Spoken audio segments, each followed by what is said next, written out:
Here on Free Talk Live. Always interesting things in the news as well, including what Bank of America is calling what was the term that they used? I think it was... Scam? Which scam is Bank of America putting on now? They're calling for a recession shock, or predicting rather, a recession shock. I want to talk about that. Oh, okay. That's not what I thought you were going to say. I thought you were going to talk about the California people who got ripped off. They got money taken out of their bank accounts, and I believe it was Bank of America basically told them to go pound sand. Oh, that's not a surprise. So they're now suing Bank of America. Really? Yeah, and there were enough of them, I guess, that they could club together and get represented. Wow. It wouldn't be the first time. I believe Bank of America also had a scam going on where they were taking money years ago from people. Basically, they were doing it through what they were calling fees for subscription services that people didn't sign up for. Oh, nice. It wasn't like I hate it when that happens. It wasn't just a new fee; it was a new fee they signed you up for. So, and when people asked not to unsubscribe, they do things like they say they do it and then they wouldn't do it and they just keep charging, and then they basically just it seems like refund some banks just hit people with fees just to see if they'll put up with it. And like let's hit 25% of our customers this month with a fee and see what percentage of them calls to complain about it. We'll drop the fee if they call to complain about it, but the rest of them they won't notice. And I swear they do that stuff. They do. Yeah. But anyway, so here's the story from Reuters, and then we can talk more about inflation and what people are doing in response to that. They say the macroeconomic picture is deteriorating fast and could push the U.S. economy into recession as the Federal Reserve tightens its monetary policy to tame surging inflation. That's not what's going to tame inflation. Just for the record. Changing interest rates isn't going to affect inflation. Only stopping printing money would affect inflation. Well, indirectly, though, interest rates are related to that because in order to fix a low interest rate, given supply and demand, if there's more demand for loans than that at that interest rate than would be available, then they have to stand ready to make those loans themselves directly or indirectly, and that's when they print money. True, when people do take out a loan, they are making money from thin air. Yeah, but also a lot of times the Federal Reserve has issued that money. So sometimes sometimes they're creating it out of thin air through fractional reserve, right? But sometimes they're creating it out of thin air by basically selling treasury bonds to the Fed. See, I didn't know about that. That's so the local banks. Wait, who you're saying the Federal Reserve is selling treasury bonds? I'm trying to think exactly. I thought they buy. Aren't they the bond buyer of last resort? They do buy. They do buy a lot of bonds, but basically, now that I think of it, I'm not certain of the mechanism. But basically, in order to lower interest rates, they have to make sure that somebody's willing to make a loan at that rate, because if nobody's willing to do that, then their statement that interest rates are lower now is ineffective. So somehow that money has to come from somewhere, and my understanding is it's generally created. If you want to weigh in here, you can join us at 603-283-6160. Well, as I understand, and I don't know anything about like the Federal Reserve supplying money for loans. I know they loan money to banks, but I don't know how all the ins and the outs of that works, or they somehow have some arrangement with them. But from what I understand, when you go to the bank and get a car loan or a house loan or something like that, people think that that's money coming out of the bank's vault, but it's actually not. No, it's coming. I believe it's coming from the Federal Reserve. The Federal Reserve loans the bank's money to then loan out money or something like that. I thought they just create it from thin air. Yeah, it's created by the Federal Reserve, if I'm not mistaken, to then loan to banks that then loan out that money to you. Right, but it has nothing to do with customer deposits being in the vault. Right, that's the misconception. That's what we teach kids, but that's not actually correct. Yeah, that's kind of what I was saying, but I think it's slightly more complex than that. I don't remember exactly that's the how layman it works. explanation. Yeah. None of us are bankers here. Nor do we want to be. Yeah. I think you have the most experience, actually. Nobody in the banking sector. I've worked for 2 banks. I worked for, I think it was Bank of America, actually, when I was a teenager. Wow. I worked for really them. Long time ago. Thanks. But yeah, I worked there in their, I was doing data entry for them, and I was in their check stops department. So basically they would call me on the phone and say, yeah, you need to put a type 12 hard hold on this account. Jeez, what kind of computers were they using back then? Were those green screens? They did. Okay, they did have green screens. Monochrome. Okay. Yeah, monochrome. Monochrome and green. Yeah. But well, you either got yellow or green, right? Yeah. Were there any other versions of that? White was the most common monochrome. All right. Amber and green came later because it was supposed to be easier on the eyes. I only remember the green screen, so a little bit younger, but not that much probably. Yeah, I remember going into one of the banks in Keene, and they actually had a window. So they had like a Windows system or something that they were working on, but there was a little window within the system of a green screen monochrome system that they were using to do all the data entry or whatever for the account creation process. Actually, it's really funny. The crazy thing about the banking, I don't know that much, but I know a little bit about the back end because I knew somebody who worked in that sector writing like coding for banks and things and insurance companies. But what's interesting is these banks, when they all merge, they all have different systems. And so you have like a single bank and they've got 200 different computing systems that are hobbled together. They're trying to keep them all running. Yeah. Compatible having somehow. to keep them all running. And quite frequently, this happened when I worked for GTE Data Systems. And I think some of the banks are doing this as well. They're actually screen scraping the green screens. Really? I wouldn't be surprised. So basically what that means is a computer program is looking at the output of the green screen formatted on the screen. And the reason is because the user interface of these systems is more similar than the back end. So it's easier using screen scraping to introduce more new systems in than it is to get the back ends to talk to each other. I've actually seen code that does this too. That will basically, it's exactly what you're talking about, scraping. And I'm like, what is it doing? Like, why is it doing this? Is like, it's not connecting to a database. And then it's like, and then you start thinking about it. And it's like, well, what is a database? And it's on this type of error system, it's basically a file. So it's just a simple text file. That's all it is.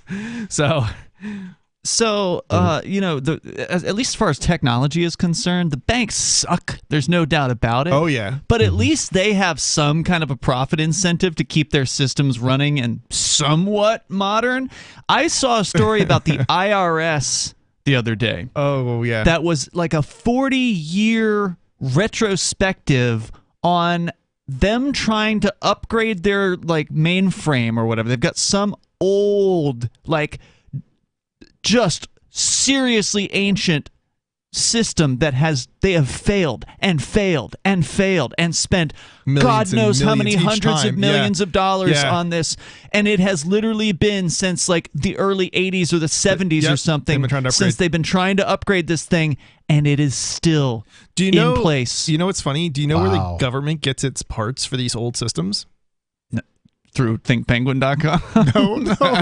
Well, actually, some actually, but no, eBay. They're literally going to eBay for parts from like the Windows 3.1 era in order to keep these systems going. Get a punch card reader off of eBay or something like that. It's like insane. Like the article was so long, I really wanted to share it, but it was just too exhaustive. The history of them trying to keep this system alive and failing again and again to somehow modernize it. There's more coming up here. 603-283-6160. Free Talk Live. Are you tired of your taxes funding endless occupations around the world? Antiwar.com is run by people who understand that wars abroad become wars at home, wars on our freedoms. Antiwar.com is dedicated to bringing you the latest in news, views, interviews, and reviews from the top movers and shakers in the anti-occupation movement. Antiwar.com has it all, from thorough foreign policy analysis to interviews with whistleblowers who used to run the military-industrial complex. Anti-war, pro-free market. That's antiwar.com. When Monster Hunter International discovers one of Isaac Newton's wardstones being auctioned off, they decide to steal it and use it to destroy the Chaos God once and for all. But a mysterious thief upends their plan, and it soon becomes a race against time as something much older and infinitely more evil awakens in the jungles of South America. Monster Hunter Bloodlines by New York Times bestselling author Larry Correia and Baen Books. Visit monsterhunternation.com for more. Is oral health important to you? If you don't like your own teeth, fresh breath, or kissing people, then by all means stop listening. Several years ago, I met Jessica Armand, founder and CEO of My Magic Mud, and I became passionate about the product that she created and never want to live without it. It's clinically proven to whiten teeth, but I find it does much more. They want you to love My Magic Mud as much as I do, so they're giving you a money-back guarantee plus 20% off. Go to mymagicmud.com and use coupon code FTL20 at checkout. mymagicmud.com, FTL20. Are you tired of governments murdering people around the world? Stop using their money. There is an alternative. Bitcoin is a stateless free market non-political currency. Bitcoin cannot be inflated or controlled by any government. By using their money, you are helping the state. Stop doing it. You have an incredible alternative available now. Learn it, use it, spread it. Get started with Bitcoin at bitcoin.com. That's bitcoin.com. We have some good news. The indictments against Ross Ulbricht in the District of Maryland were dismissed with prejudice, meaning they can never be refiled. This is especially good because those indictments contain the only charge ever made that Ross engaged in murder for hire. This was a serious allegation that Ross Ulbricht denies. It was never prosecuted or ruled on by a jury, but was trumpeted by the federal government and the media as if it were proven fact. The Maryland court held these indictments for almost 5 years, poisoning Ross's case and leaving him under a cloud of unproven allegations. As explained in Ross's appeal to the Supreme Court, the fact that the judge used these allegations to give Ross a draconian sentence of double life without parole violated his Sixth Amendment right to a jury trial. Judges are required to issue sentences based on convictions decided by a jury, not unproven allegations never even charged at trial. Although this is a positive development, the dropped indictment will not set Ross free. Now, a presidential pardon is Ross's only hope of freedom. Sign the petition at freeross.org. freeross.org.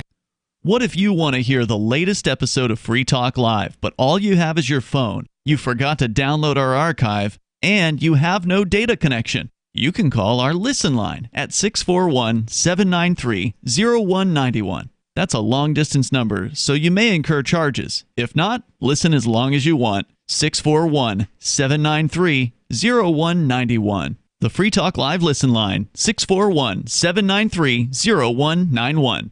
There are basically two types of advertising, direct response and branding. Radio's great for direct response with its low cost to listener ratio, but audio can't be beat for branding, which is a longer-term endeavor. You want to be the first thing that someone thinks of when they think about your product or service. If you have a local business that you want kept top of mind in your community, call the station. If you need national reach, Free Talk Live's got around 200 radio stations, millions of monthly listening sessions, can suit all budgets, and if we don't think we're right for you, we'll tell you. Email me, mark@freetalklive.com. Got Telegram? You can follow our channel there and discuss show prep with other listeners at telegram.freetalklive.com.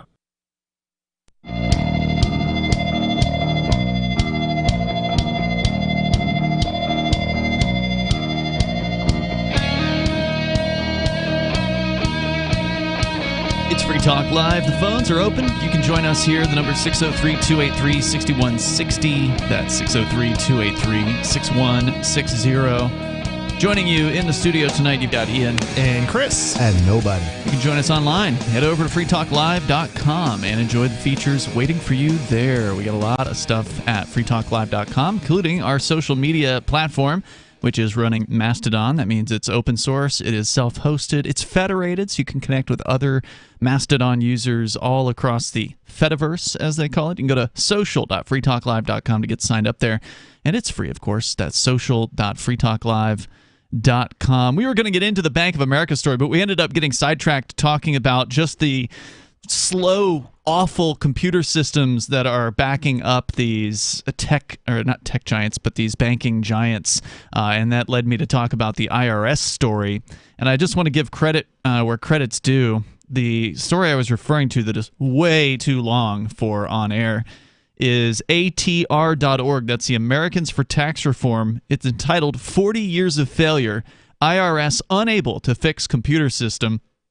And this was published in early March of this year. And what it is just this retrospective summary, basically, going as far back as 1982, documenting failure after failure of attempts. And we're talking about billions of dollars that have been spent over these many decades now at this point, as the IRS has been attempting to pull off an upgrade to their computer systems. Wow. I want them to fail. I want to see them all fail and collapse so we can just be done with it already. Like, I mean, it would be the best for everybody. That would be amazing. Yeah. Headline from 1997, IRS admits its $4 billion modernizing is a failure. Official says computers don't work. Agency wants to contract out tax returns. Man. Headline from 1998, moving a mountain of paper taxes. According to the IRS, sloppy books cost IRS millions in 1999. It just goes on and on and on. Year 2000, the IRS, the fix isn't in. IRS is still struggling to modernize its ancient software. I wonder if they got around to fixing the Y2K problem yet. No easy IT fix for the IRS from 2004. IRS trudges on with aging computers in 2008 after over $5 billion spent at that point. And just, like I said, it goes on. The most recent one they have here is from FCW.com. Headline, a 60-year-old IRS IT system won't finish modernizing until 2030. Wow. Yeah, if they're lucky. And, of course, it'll be 70 years old by that time. The IRS completed most of its planned IT modernization activities for the last 2 fiscal years on schedule and within cost, they claim. But one of its efforts, intended as a replacement for a 60-year-old system, is now on track to replace core functions only. And it may not be complete until 2030. That's according to a Government Accountability Office report, which reviewed 5 IRS IT investments and found they met most performance goals for fiscal year 2019 and 2020. The 60-year-old system slated for replacement is called the Individual Master File. It's the key source for individual tax data, and a modernized system would provide the infrastructure needed for real-time digital taxpayer interactions, rapid access to data, and agile response to legislative changes, according to the GAO report. The program intended to modernize it, called Customer Account Data Engine 2, or CADE 2, has seen many delays and cost changes since the IRS first started developing it in 2009.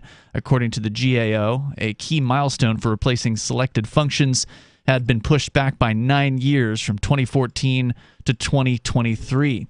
Can you imagine how much money these contractors are making, by the way? Makes me feel good about the progress I've made on our, my business Your systems. website. It's like, oh, wow, the 2004 release that we just upgraded to is actually really new by comparison.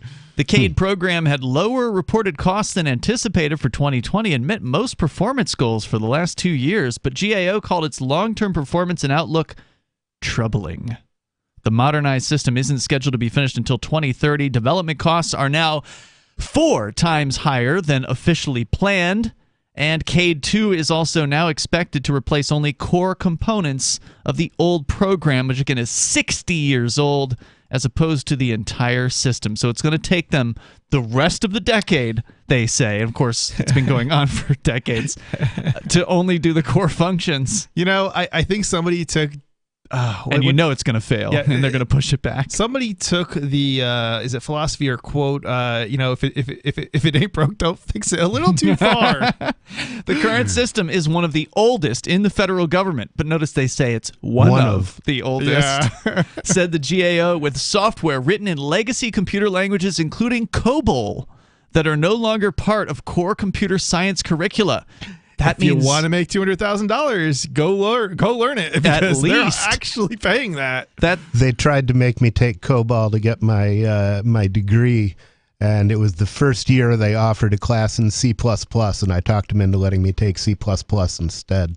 Wise man. The specialized workers needed to support the legacy IRS systems are expensive and increasingly difficult to find. The point they're making here is kids that are graduating from college with computer science degrees, they're not learning a line of COBOL. They're not. What are they teaching these kids in school today? Well, I mean, it's just as well. COBOL is a language in which it's ancient, right? It's an ancient language, and it's very structured to the point where it's said that it takes more lines of COBOL to do a thing than it would take to actually do it in assembly language, where you're in assembly language, zeros. Whatever. Well, you use opcodes in assembly language, but it's but basically lines in assembly language have a one-to-one correspondence with actual processor instructions. Yeah, all I remember from the 90s is, in order to make COBOL work, I knew somebody who had to write assembly language code to make it actually work. And it's and I think the best, I don't know, I don't want to say they're the same, but they're obviously not. But if for free people who have taken a programming language, probably, I don't know about recently, but within the last probably 40 years, they probably learned some sort of basic. It's like that. Yeah, it's like that, basically, something to that effect. But the people they have to hire to maintain this existing system, they must be old, right? Like they're over 70. Yeah, if you know COBOL, a lot of people learned COBOL due to the Y2K issue. They were actually running camps where they would take programmers who didn't know COBOL, but they knew other languages, and be like, yeah, come here and we'll teach you COBOL in 3 weeks. Wow. I know somebody who actually learned it recently, within the last decade, and that didn't work out, and it appears to be a pattern. It didn't work out? Young people, for whatever reason, can't understand it. It's a painful language to use from everything. And it actually gets worse, because a lot of this code was written by outsiders that intentionally they wanted to have the support conscious and continuum, so they wrote it in such a way that nobody else could understand it. Obfuscated. More coming up. You can join us here. This is Free Talk Live. We'll talk about the recession. Free Talk Live's video archives have been on LBRY for years. LBRY is an uncensorable, decentralized, blockchain-based media sharing protocol, and we're big fans of it here on Free Talk Live. In 2020, LBRY launched Odysee, a video sharing website to compete with YouTube, and it's really taking off, now with over 1 million channels, many of whom are disaffected YouTube creators. During YouTube's crackdown for not towing the government line on COVID, the Free Talk Live YouTube channel started receiving strikes and could be completely taken down at any moment. Thankfully, Odysee started offering live streaming, so we're now streaming live every night and posting our video archives permanently to Odysee. You can watch live or anytime on our Odysee channel by visiting video.freetalklive.com. If you want to go all in, download the desktop app at lbry.com, and then every video archive you watch, you'll help seed and keep it online forever. At minimum, we ask you visit video.freetalklive.com and follow us on Odysee today. video.freetalklive.com. From Feature Story News in Washington, I'm Simon Marks. The death toll in Russia's attack on a railway station in eastern Ukraine has reached 50, with at least 300 people injured. President Biden has called the attack an horrific atrocity. It saw thousands of civilians targeted as they waited for trains to evacuate them from the city of Kramatorsk. Britain's Defence Secretary is Ben Wallace. The striking of civilian critical infrastructure is a war crime. What Putin is doing today is building his own cage around himself. Sanctions must not be freely lifted to allow him to go back to his super yachts and normality. Ukrainian President Volodymyr Zelensky held talks today with European Commission President Ursula von der Leyen. She visited Bucha, the scene of Russian atrocities against civilians last month. The Ukrainians told her they want tougher sanctions against Russia and more weapons. Covering the talks, correspondent Belle True of Britain's independent newspaper. Zelensky is urging the EU and Europe as a whole to do more. He specifically wants the banning of purchases of oil and gas from Russia. As he says, that's basically feeding their coffers. I mean, basically Europe relies massively heavily on oil and gas from Russia. Slovakia today said it's sending an S-300 air defense system to Ukraine. The US says it will in turn provide Slovakia with Patriot anti-aircraft missiles. In other news, the wife of Britain's Chancellor of the Exchequer says she will voluntarily make tax payments in the UK on all her worldwide income. Akshata Murthy, along with her husband Rishi Sunak, has been ensnared by revelations concerning their financial affairs, and also by the news that they had permanent residence in the United States until last year. Mr. Sunak was considered a possible successor to Prime Minister Boris Johnson, but political analyst Peter Kellner says that may all be over now. I think anything less than redressing this misjudgment over the last few years, I don't think will wash with the public or with Tory party members. The actor Will Smith has been banned from the Oscars and from all other events hosted by the Academy for the next 10 years after he attacked Chris Rock during last month's ceremony.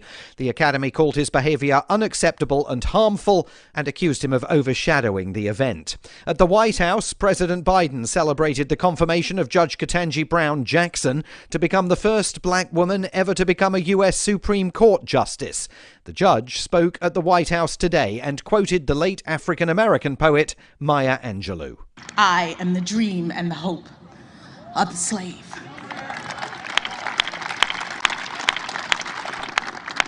So as I take on this new role, I strongly believe that this is a moment in which all Americans can take great pride. From bureaus worldwide, this is FSN. Our Matrix server is about as free as internet chat can be. Join the existing rooms or create your own at chat.freetalklive.com.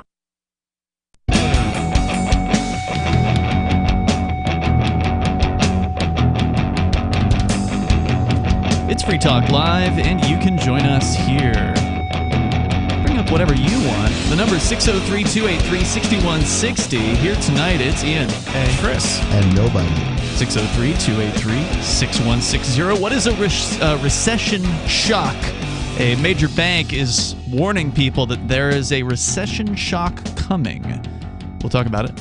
Your calls and thoughts are welcome. We're going to go to them. But first, I do want to tell you about Bitcoin.com. If you're ready to learn about cryptocurrency like Bitcoin and Bitcoin Cash, you ought to get over to Bitcoin.com. They can help you with that. Just click Get Started at the top of the page. You'll find some introductory videos that you can learn some of the basics, like why is decentralization important? What's the blockchain?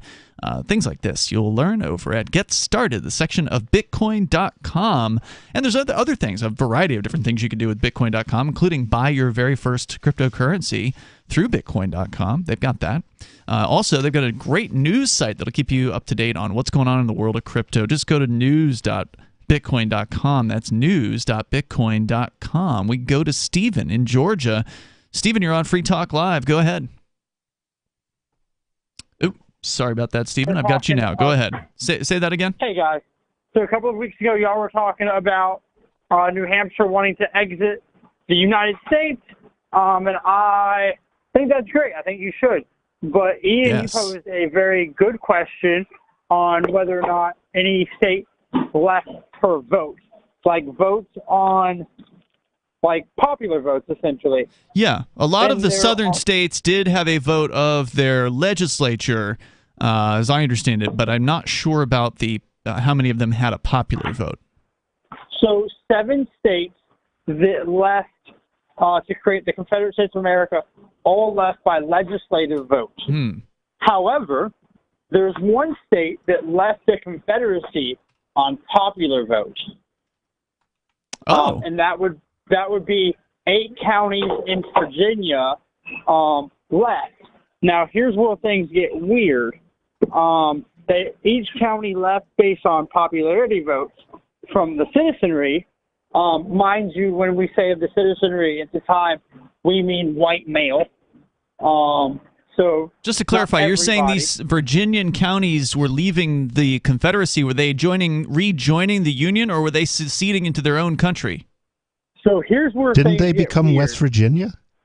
They did become West Virginia. Here's where things get weird. They all left based on popular vote, but then they had essentially like city councils, county representatives, that sort of deal that formed the state of West Virginia after the fact, with no input of the citizenry, made the state of West Virginia and then joined the Union. Wow. But there were 3 counties or 4 counties that left originally, and the 4 counties that left originally from Virginia all left on popular vote of the citizenry, and then the other counties left on legislative vote. So then, to your knowledge, as far as leaving the Union is concerned, at least during the Civil War, there was not a single popular vote to do that? So I actually live not too far from the Chickamauga battlefield, which is one of the largest battles in the Civil War. So I went and talked to the people there and actually spoke to a guy that's got a doctorate in Civil War history. And he showed me the votes in all 7 states that left: Georgia, South Carolina, Texas, Alabama, Virginia, 2 more. They all left on legislative vote somewhere between late November and early February. And then mid-February, they formed the CSA, the Confederate States of America.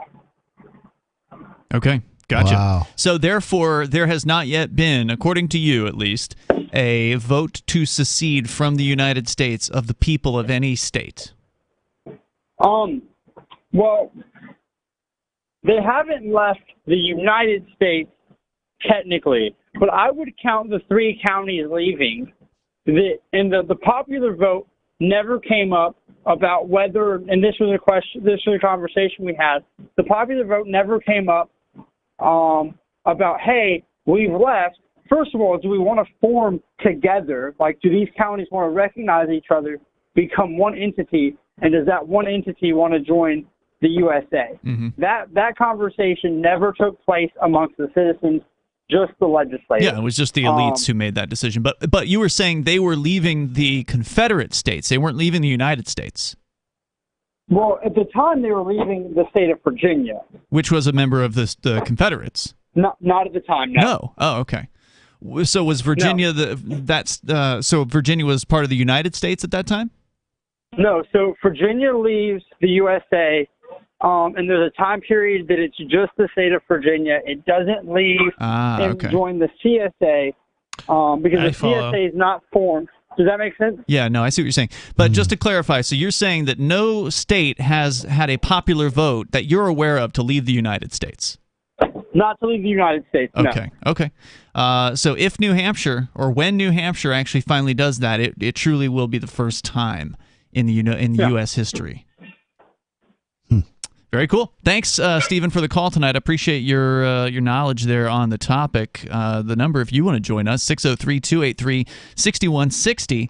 Now, it's going to take some time. We did have the what they call CACR 32 here in New Hampshire. That was the very first ever proposal to allow the people of one state to vote on independence. If it had passed the state house and if it had passed the state senate by 60% margin, then it would have gone on the ballot this year, and the people of New Hampshire, the voters, would have had a chance to vote as to whether or not to say a peaceful goodbye to the United States. I'm still surprised at how much support there was, and I think a lot of the legislature was actually surprised at how much support there was, given the... From whom? The people? Or the legislature members? Some of the members, 13 of them were surprised at how much support there was.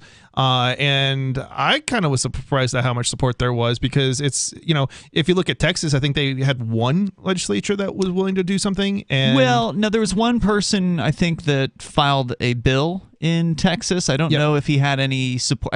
I suspect there were some who supported him on that. It's a risky kind of thing to do, a maneuver, right? And so for one person to do it in Texas, where they supposedly have a ton of support, by comparison, the fact that we had 13, we had about seven or 8 sponsor it, and then another 6 came on and voted for it. Actually, I think one of the sponsors changed his mind and voted against it, so it might have been another 7 that voted for it. But either way, 13 voted for it, 323 against.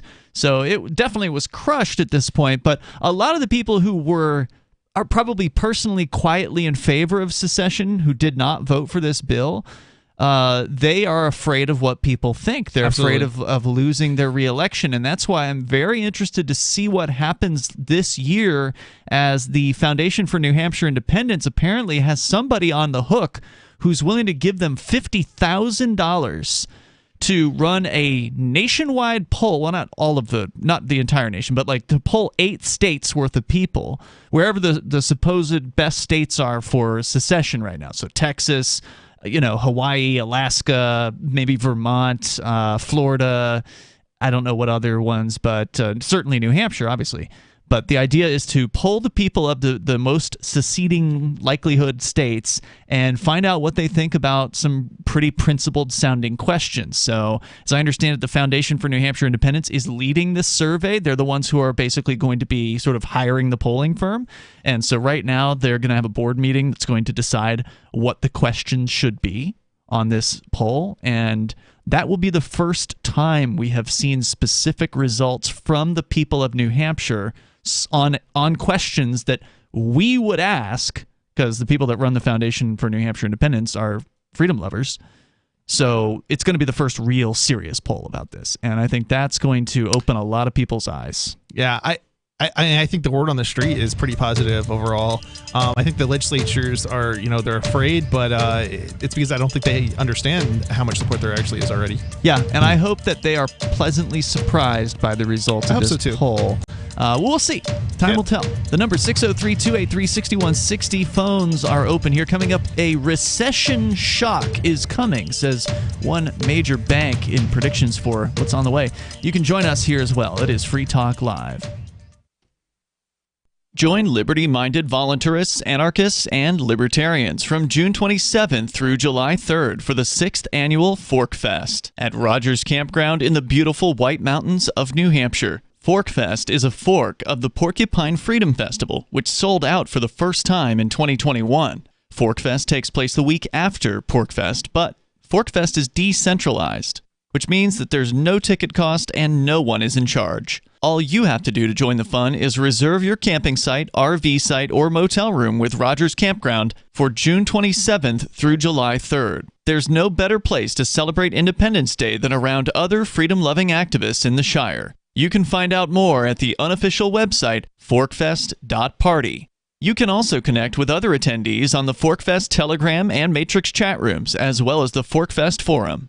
You can find links to those at forkfest.party. We hope to see you there. Forkfest.party. Looking for a great real estate investment? Consider New Hampshire, which is ground zero for the Liberty Movement. Your first call should be to Mark Worden from Porcupine Real Estate. He's more than just a real estate agent. He's your New Hampshire concierge. Where are the best places to live? Do you want farm, city, the burbs, or forest? Do you want a duplex or multifamily building so that renters pay your mortgage? There are homes in all price ranges in New Hampshire, and Mark can help with financing too. Invest in liberty and property. Mark Worden can help. PorcupineRealEstate.com. Tired of cancel culture? Sick of mega tech corporations holding an axe over your head? Join the LRN.FM Matrix chat server. It's self-hosted, so no one else can tell us what to do or say. Don't like the existing channels? You can make your own. You can even connect into some of our channels from other Matrix servers. It's federated. For the full LRN.FM Matrix experience, though, you should join our server via the step-by-step instructions at chat.lrn.fm. chat.lrn.fm.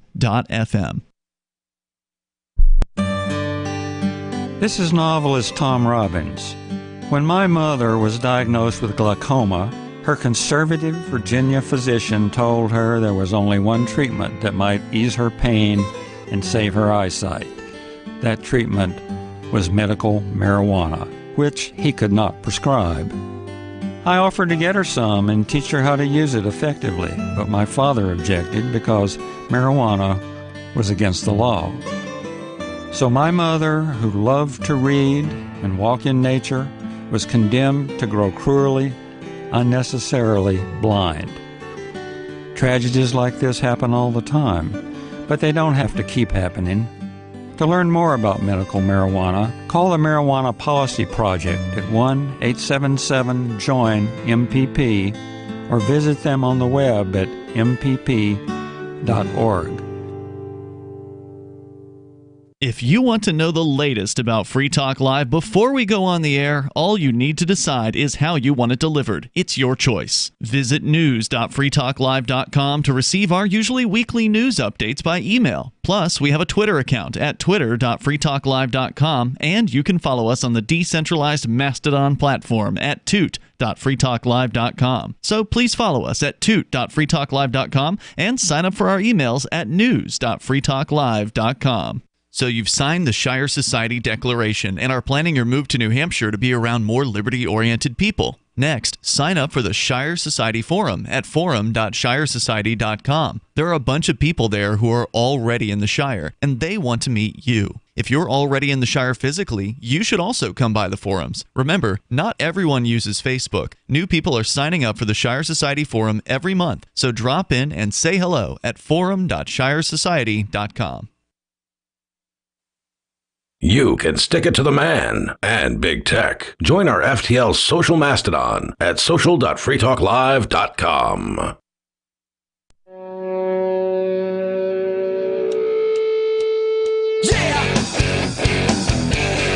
It's Free Talk Live, and you can bring up whatever you want to talk about. The number is 603-283-6160. They say a recession shock is coming. What does that mean? We can talk about that on the way here. You can share your thoughts with us.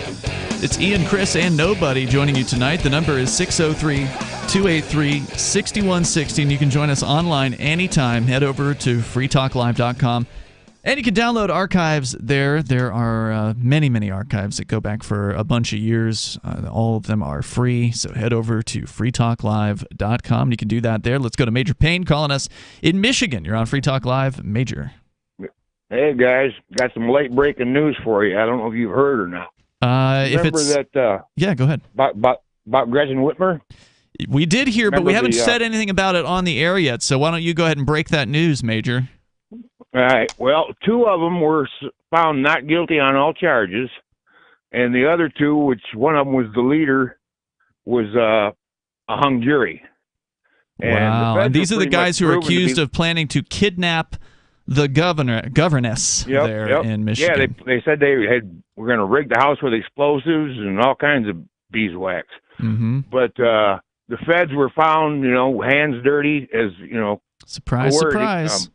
Yeah, it seems to be like a fairly common tactic that these feds will entrap people, and they can't. There's certain things they can't do, but it's But if they do them, then the only way you can call them on it is by going to trial. And the problem is they're trained liars. So even if they did entrap somebody, they can just get up on the stand and say they didn't, because half the time they don't wear a wire, so there's no. They audio. don't record. But we learned during Nobody's trial back a decade ago now, when you went to trial for selling weed here in Keene, because you went to trial, they actually had to put the FBI agent on the stand, Phil Christiana, and he testified under oath that it's FBI policy to not record interviews.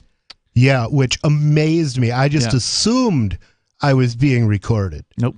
They get away with just little handwritten notes, and they can put down whatever they want to put down. Yeah, absolutely true. And then it's your word versus theirs, which is why you shouldn't talk to the government, right? I've been railroaded by the system before, and justice only belongs to the rich, which is an unfortunate damn truth. That's a fact. Major, thanks for calling in and bringing that up tonight. Definitely appreciate it. I actually do have a story here that Bonnie sent me on this topic from BuzzFeedNews.com. Despite the government's extraordinary efforts to muzzle the defense, a jury in Grand Rapids Federal Court on Friday, that's today, acquitted two men on charges including conspiring to kidnap Michigan Governor Gretchen Whitmer. The jury was unable to reach a verdict of the other two men who'd been charged. As a result, Daniel Harris and Brandon Caserta are now free men, while the federal judge overseeing the case called a mistrial on counts against Adam Fox and Barry Croft. In a written statement after the verdict, the U.S. Attorney for the Western District of Michigan said that Fox and Croft, quote, now await retrial, unquote, though he didn't say when that would be. I wonder if somebody's reached out and told the two who were acquitted about the Free State Project yet. Good question. I do remember the face of one of them, and I thought, gosh, when we talked about one of them, I think it might have been this Brandon Caserta. He seemed like he would totally fit in up here. Really? Yeah. He seemed pretty freedom My understanding is they were boogie boys, not conservatives. Yeah, I think you're right about that. Oh, interesting. The outcome of the trial is a stunning rebuke to the prosecution, which at times appeared to view the case as one of the most prominent domestic terror investigations in a generation as a slam dunk. The split verdict calls into question the Justice Department's strategy and, beyond that, its entire approach to combating domestic terrorism or extremism. Defense attorneys in the case, along with observers from across the political spectrum, have argued the FBI's efforts to make the case, which involved at least a dozen confidential informants, went beyond legitimate law enforcement and into outright entrapment.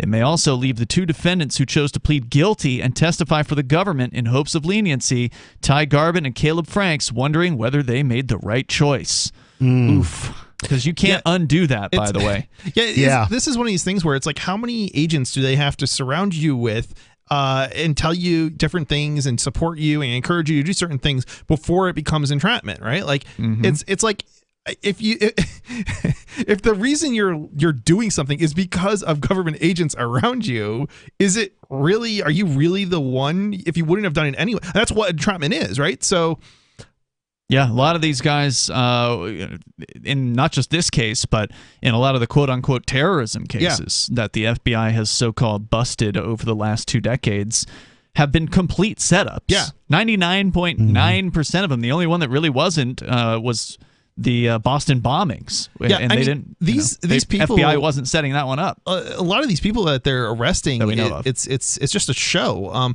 They're taking people who are vulnerable and creating victims out of them by making these arrests.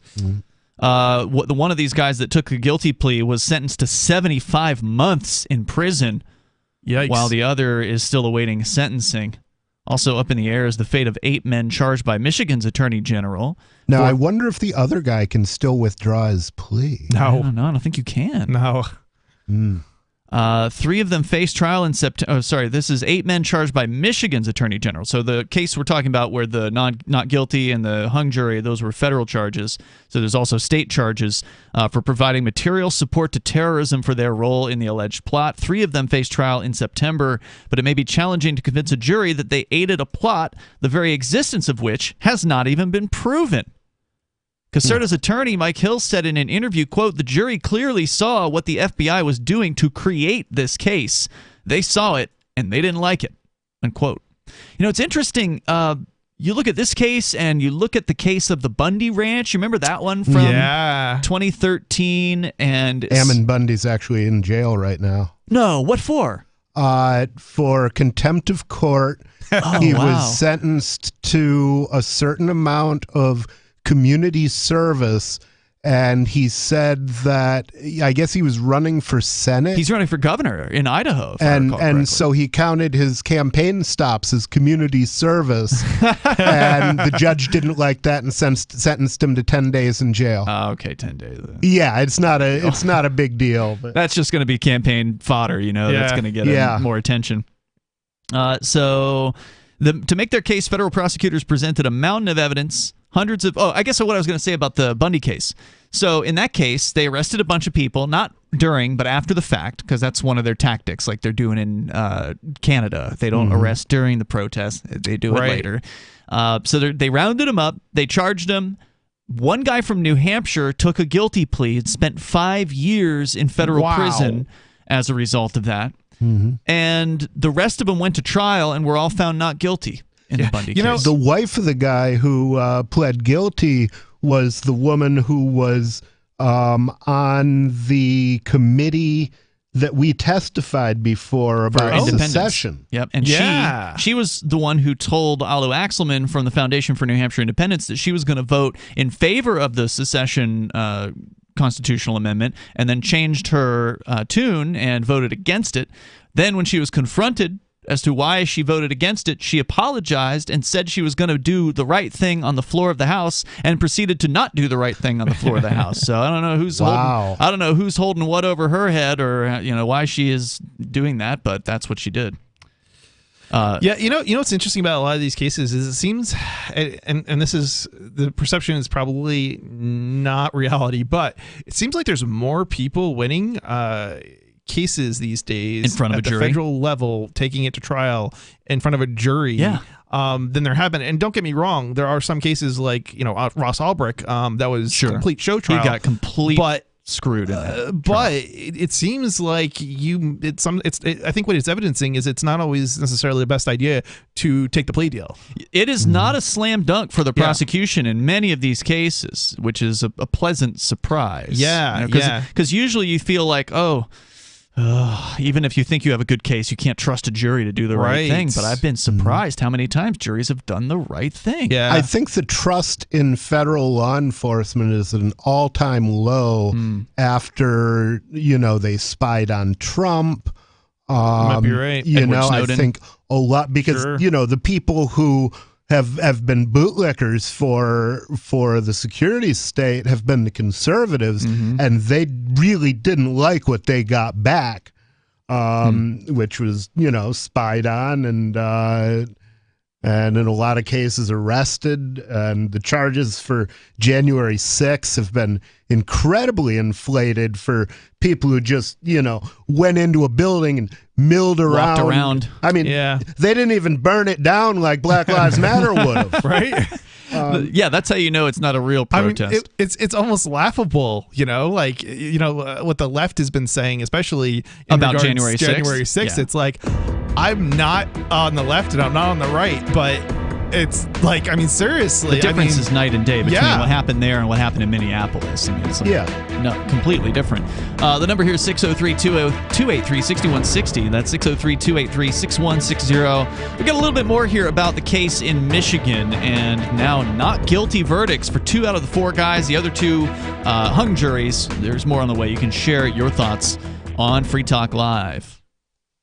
There are lots of ways to listen to Free Talk Live. Our podcast has been around since podcasts began, and now the FTL feed is loaded with content besides our full show archives. Did you know that we make it easy for you to customize your podcast subscriptions? We have different feeds, one that includes only our full shows, one with just the Daily Digest, and our main feed that includes everything. You decide what you listen to. It's quick and easy to customize your feeds at feeds.freetalklive.com. That's feeds.freetalklive.com. Do you feel like your nation, state, or community no longer holds your values? Have you dreamt of a place where people agree that liberty is important and are free to pursue their projects so long as they respect the property of others? There are many people just like you that are discovering freeprivatecities.com. Their social media links are at the upper right of the page at freeprivatecities.com. All skill levels will be needed when the first of the Free Private Cities opens. It's sooner than you think. Stop arguing and build. freeprivatecities.com. The new 4th edition of Healing Our World, The Compassion of Libertarianism, will take your understanding of liberty to a deeper level and has over 1,300 updated references, new cartoons, and a foreword by Dr. Ron Paul. With discounts for multiple book purchases, the 4th edition of Healing Our World is a great gift for the liberals, pragmatists, environmentalists, and Christians in your life who think libertarianism is cold-hearted. Get yours today at healing.freetalklive.com and use promo code FTL for a $5 discount.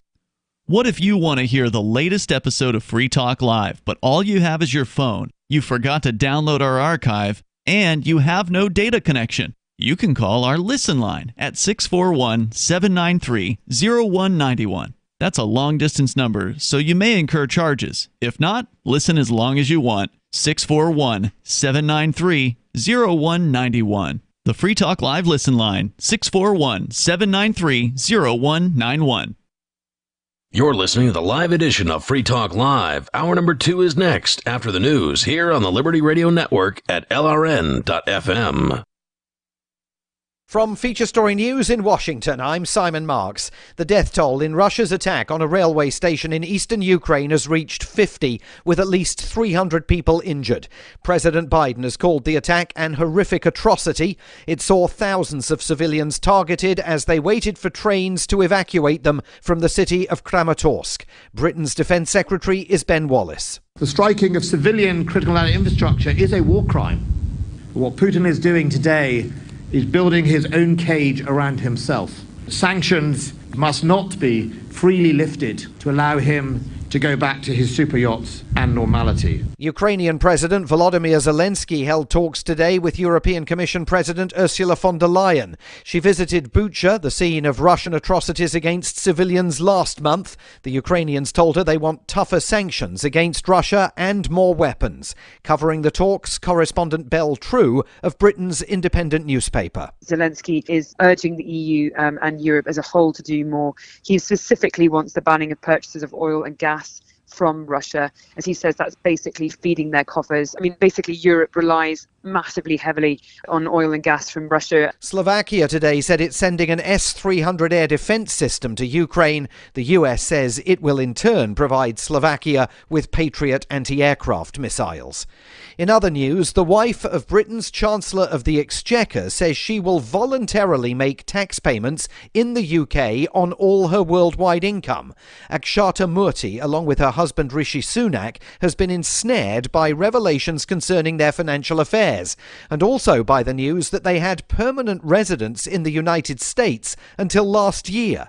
Mr. Sunak was considered a possible successor to Prime Minister Boris Johnson, but political analyst Peter Kellner says that may all be over now. I think anything less than redressing this misjudgment over the last few years, I don't think will wash with the public or with Tory party members. The actor Will Smith has been banned from the Oscars and from all other events hosted by the Academy for the next 10 years after he attacked Chris Rock during last month's ceremony.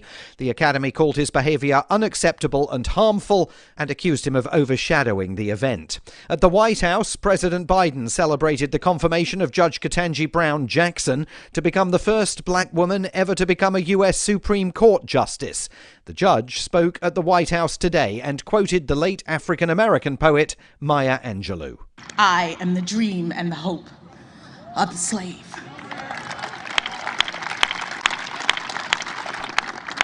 So as I take on this new role, I strongly believe that this is a moment in which all Americans can take great pride.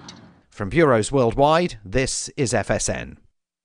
With FSN Spotlight, I'm Simon Marks. It's a big weekend in France, the first round of presidential elections that see Emmanuel Macron facing a much tougher battle than expected to secure a second term in office. Far-right populist Marine Le Pen is hoping that she could eke out a come-from-behind victory in a race that has seen her closing the gap with Macron. The other candidate in the race, veteran left-winger Jean-Luc Mélenchon, is a distant third.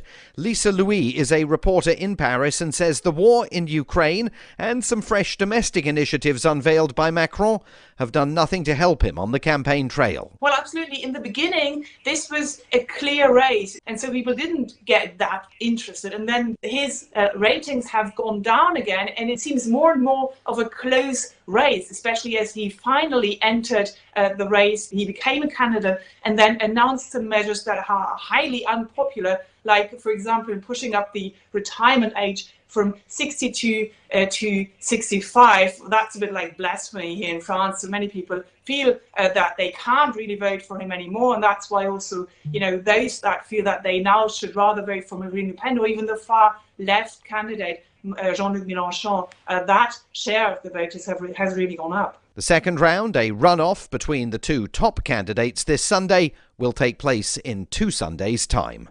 The main news again, the death toll in Russia's attack on a railway station in eastern Ukraine has reached 50. President Biden called it an horrific atrocity.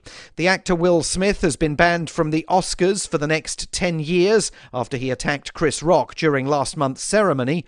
And President Biden has celebrated the confirmation of Judge Ketanji Brown Jackson to become the first black woman on the US Supreme Court. There's more from us on Twitter at Feature Story. And that is the latest Feature Story news. Simon Marks reporting.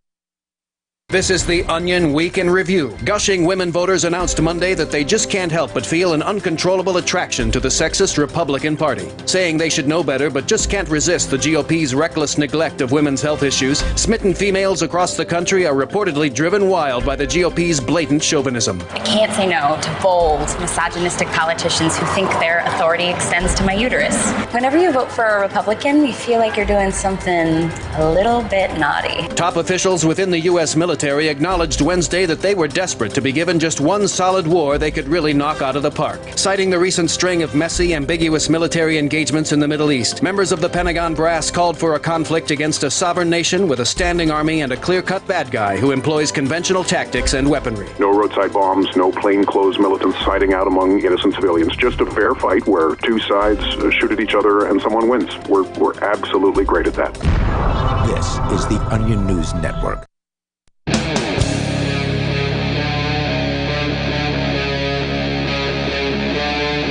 Free Talk Live. It's Free Talk Live. The phones are open. You can join us here. 603-283-6160 is the number. You can take control of the airwaves. 603-283-6160. Tonight, you've got Ian. And Chris. And nobody. And also, we're going to tell you about this big bank that is predicting a recession shock is coming to the United States. We'll find out more about that. You can share your thoughts with us. Again, the number is 603-283-6160. We're also discussing the news out of Michigan, where two men in the case regarding the alleged plan to abduct the governor there during COVID, that whole thing that happened, two of them were found not guilty and the other two were hung jury. Two pleaded guilty prior to trial. And so it's been quite an interesting case so far. We're going to tell you more about that on the way. But first, we go to your calls and thoughts. Sarah is on the line in New Mexico. Sarah, you're on Free Talk Live. Go ahead. Yes, our city is going to do some spring cleaning. For the next 2 months, we're going to clean out the city, picking up trash and this cleaning. Town needs an enema. Well, the whole thing is that the funny thing is that they all want volunteers. They're not going to pay anybody. That's the funny thing about it. You know what I mean? I guess people feel like they care about the city. They're excited enough to work for free. I mean, it's a good motive. And then but how is that going to discourage the trash makers? I mean, well, it doesn't. It just picks up the mess. I mean, how are you going to discourage people who litter? There are already $100 plus, or I think in Massachusetts they got a $1,000 fine for littering, and you know what it does? Nothing. Yeah, I mean, this is Gulag for you. This is the problem when you try to go after every tiny infraction. People realize that it's not likely they're going to get caught, and no matter how much you make it, it's not going to increase the chances of being caught. So it's not going to reduce. And people also, the other point that I think is important is, people don't think usually when they're committing crimes, they're not thinking about the fact that they could be caught or, that there's something that's going to happen. So increasing the penalty doesn't actually impact, the number of crimes that get committed. Yeah, certainly the case in littering. Yeah.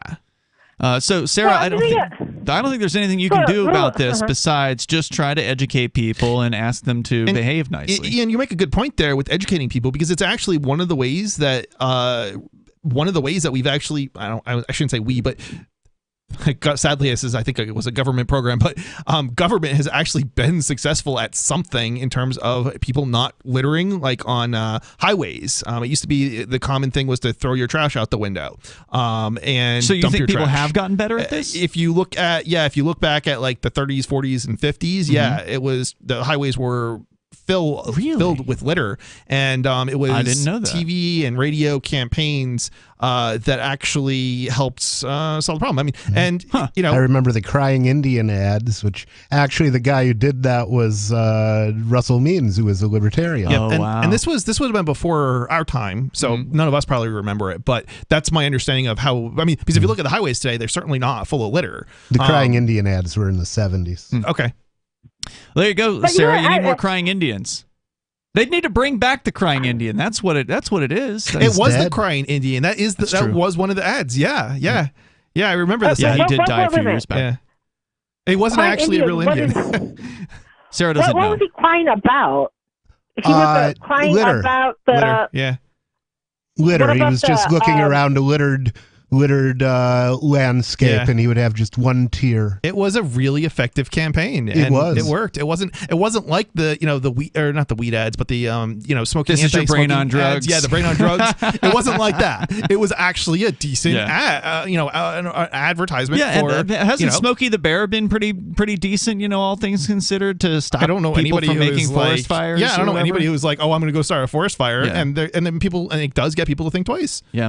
Thank you, Sarah, for the call tonight. Appreciate it. The number 603-283-6160. I got to agree with you there. I mean, look, on this show, we don't love the government or anything like that, or coercion, but if they're going to spend some money on a campaign, then it's better to persuade than to threaten people. Right. I'd much rather see that than having people brought up on criminal charges. And that's the only point that I'm trying to make here. I'm not trying to say we should go spending tons of money on these campaigns. I'm simply saying that if you're going to be, you're better off throwing money at those campaigns than throwing money at adding police to the street. Let's put it that way. Yeah, for sure. And the nice thing about an education campaign is anybody can do one. You don't have to wait for the government. Right. That's right. If you've got a hobby horse that you want to ride, Sarah could raise some money. She could put her own campaign together. That would require effort on her part. I don't think she does effort. She could, though, if she wanted. She could, in theory.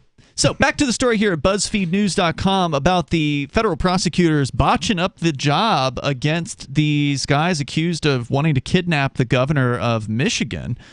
They thankfully ruined their case in the eyes of the jury. The jury found 2 of them not guilty, and 2 of them were hung juries, which sadly means those 2 hung juries are likely going to be retried.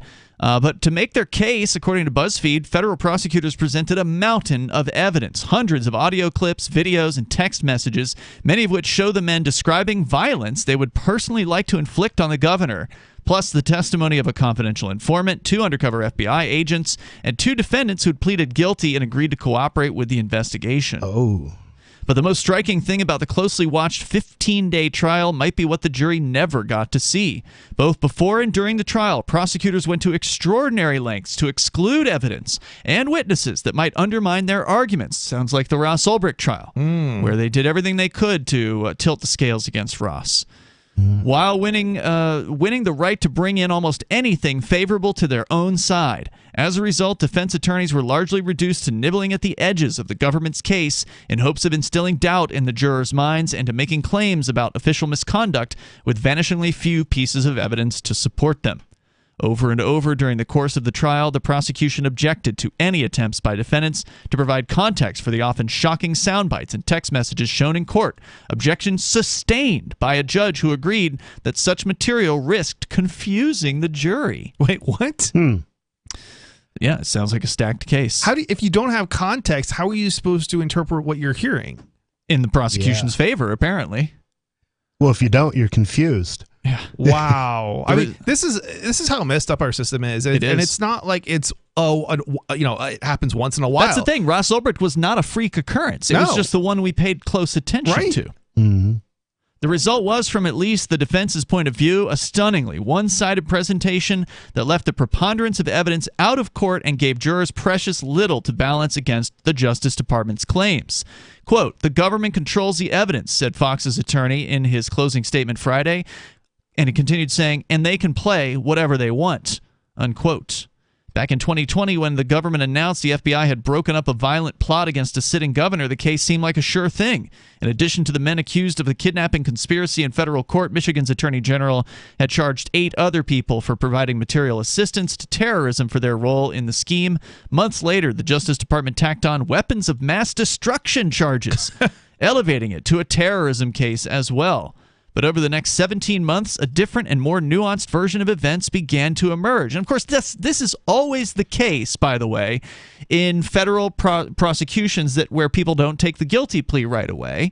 You get to actually find out what their case is eventually. Yep. Mm-hmm. And then they actually have to make a case Which many of the time they're expecting to not even have to bother. Like they know people are going to take a guilty plea. You know what's interesting too, I've noticed, is that often when they have weak cases, they'll use other means of slandering people in like articles and media and stuff. You mean like when they call Ross Ulbricht a murderer? Yeah, but this is a common, without charging him with that. Right, this is a common tactic, and the FBI actually seems to have some forethought sometimes in doing things that result in unproven accusations, as in that case has also been done in certain other cases here recently.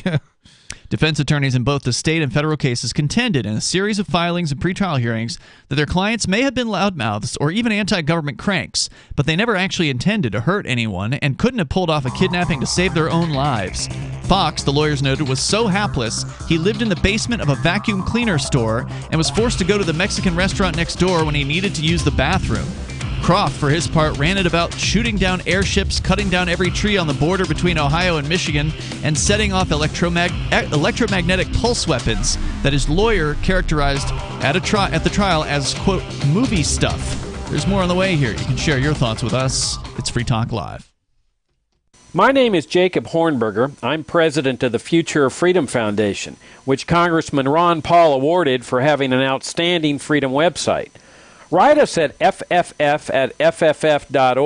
and we'll send you a free 3-month subscription to our monthly journal of libertarian essays and our booklet, Economic Liberty in the Constitution, which George Mason University economics professor Walter Williams praised in a recent column. That's fff@fff.org. After a devastating war, the alien visitors were driven back, and their willing human collaborators were left behind to face the music.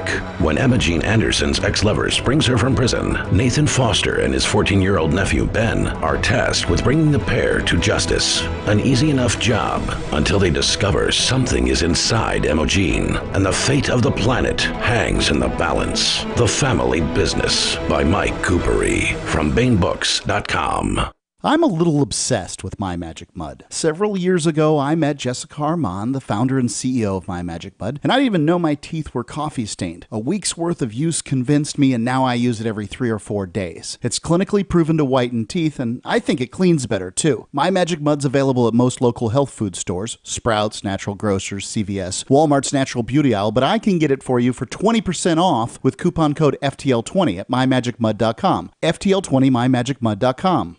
Are you tired of governments murdering people around the world? Stop using their money. There is an alternative. Bitcoin is a stateless, free market, non-political currency. Bitcoin cannot be inflated or controlled by any government.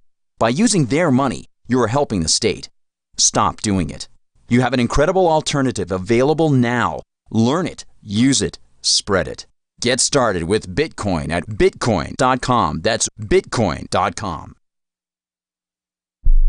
Why did you move to the Shire? I moved here to the Shire because there's other people around who take liberty just as seriously as I do. I moved to the Shire because I saw videos of people challenging authority and thought that I could get support myself. It called to me, like, do this, right now. I wanted to be around people like me who got it, and once I got here, I knew there was nowhere else that I wanted to be. I've always wanted to change the world, so I moved to the Shire to join people who were actually working towards doing the same thing. The people here are awesome, loving, and positive. It was for the adventure and for the feeling of something important is happening here, and I just wanted to come to sort of be part of that. Visit ShireSociety.com to read and sign the Shire Society Declaration and learn the reasons why, if you love liberty, you should immigrate to the Shire. Plus, connect with others via the forum at ShireSociety.com. That's ShireSociety.com. Tired of cancel culture? Sick of mega tech corporations holding an axe over your head? Join the LRN.FM Matrix chat server. It's self-hosted, so no one else can tell us what to do or say. Don't like the existing channels? You can make your own. You can even connect into some of our channels from other Matrix servers. It's federated. For the full LRN.FM Matrix experience, though, you should join our server via the step-by-step instructions at chat.lrn.fm.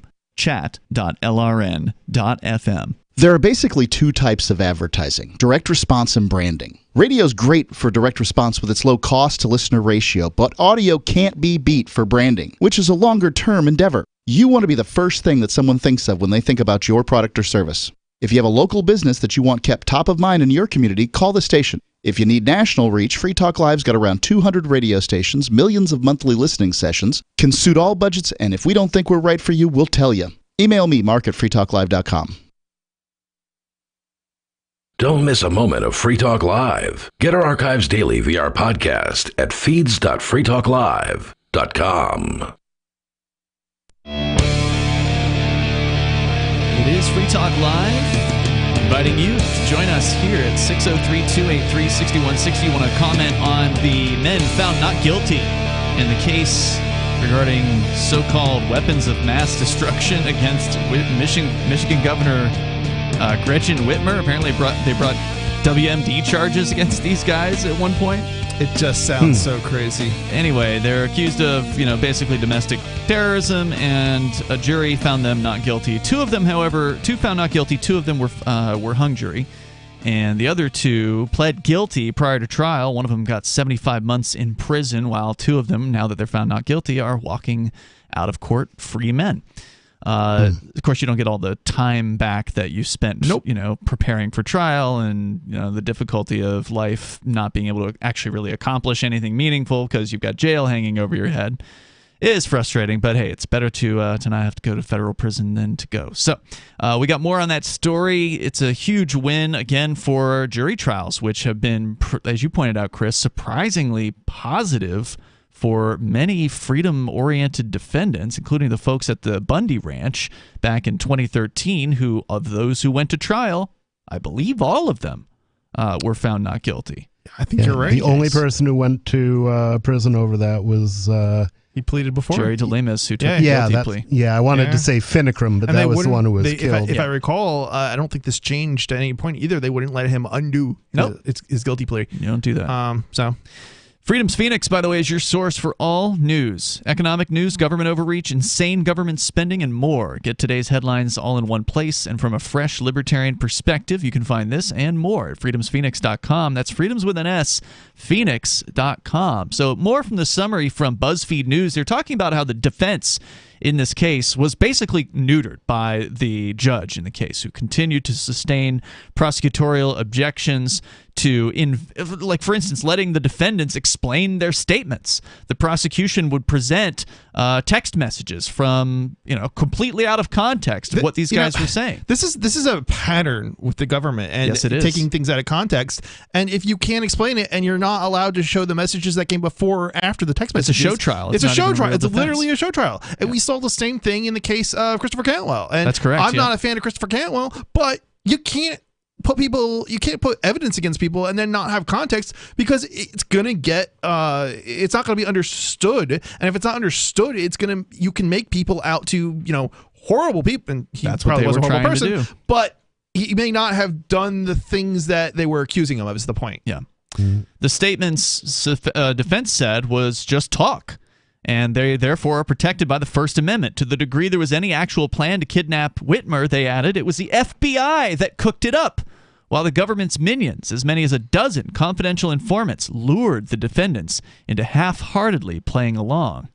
They said it was a case of entrapment, and that they had hundreds of recordings, text messages, and Facebook posts that would shine a very different light on the government narrative. They included exhibits showing informants smoking cannabis with the defendants, plying them with offers of cash, and working them into a lather with anti-government talk of their own. There was evidence of informants and FBI agents discussing ways to lure more suspects into the case, and extensive audio of defendants discussing absurd schemes involving stolen Black Hawk helicopters, 300-strong armies, and newly minted silver currencies the defense believed showed the men were simply fantasizing. But on February 2nd, the judge, Robert J. Jonker, ruled that most of the evidence the defense hoped to present couldn't even be mentioned in court, let alone shown to the jury.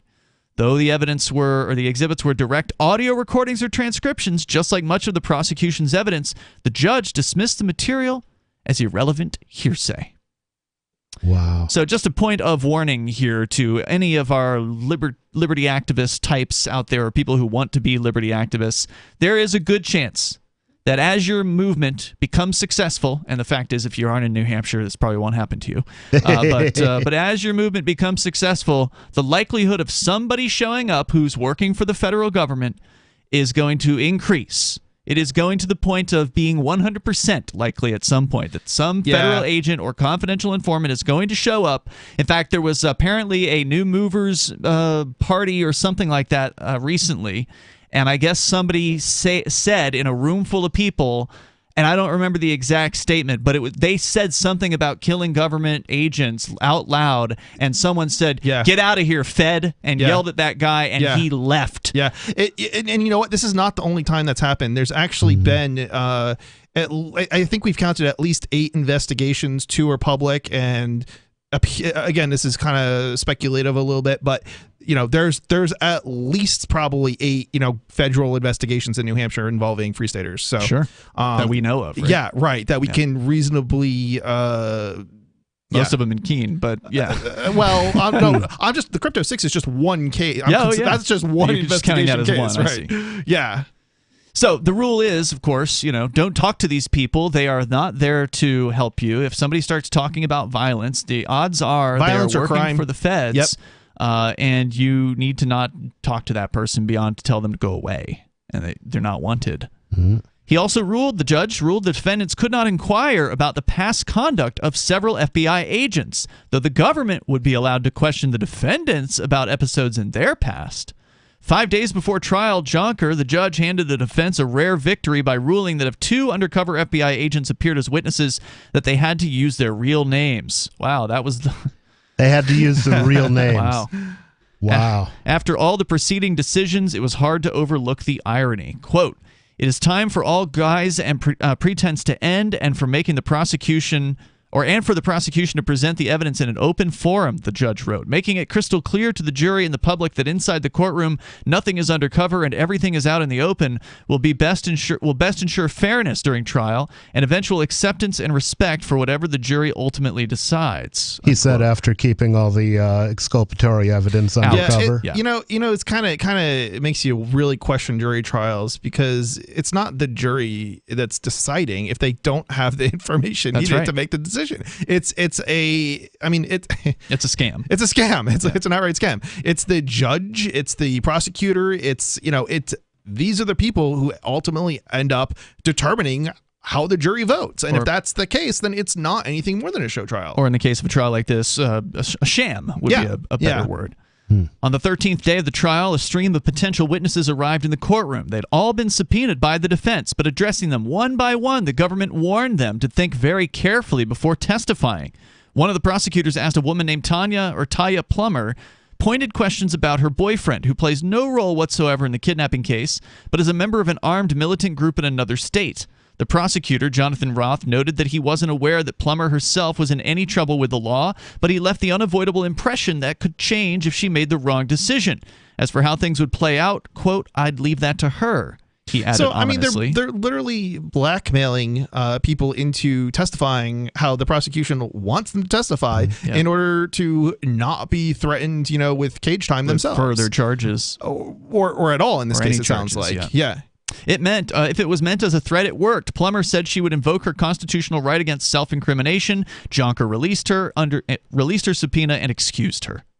Under similar pressure from the government, 6 other potential defense witnesses, including a controversial FBI informant, Stephen Robeson, at the heart of the investigation, announced that they too would prefer to remain silent.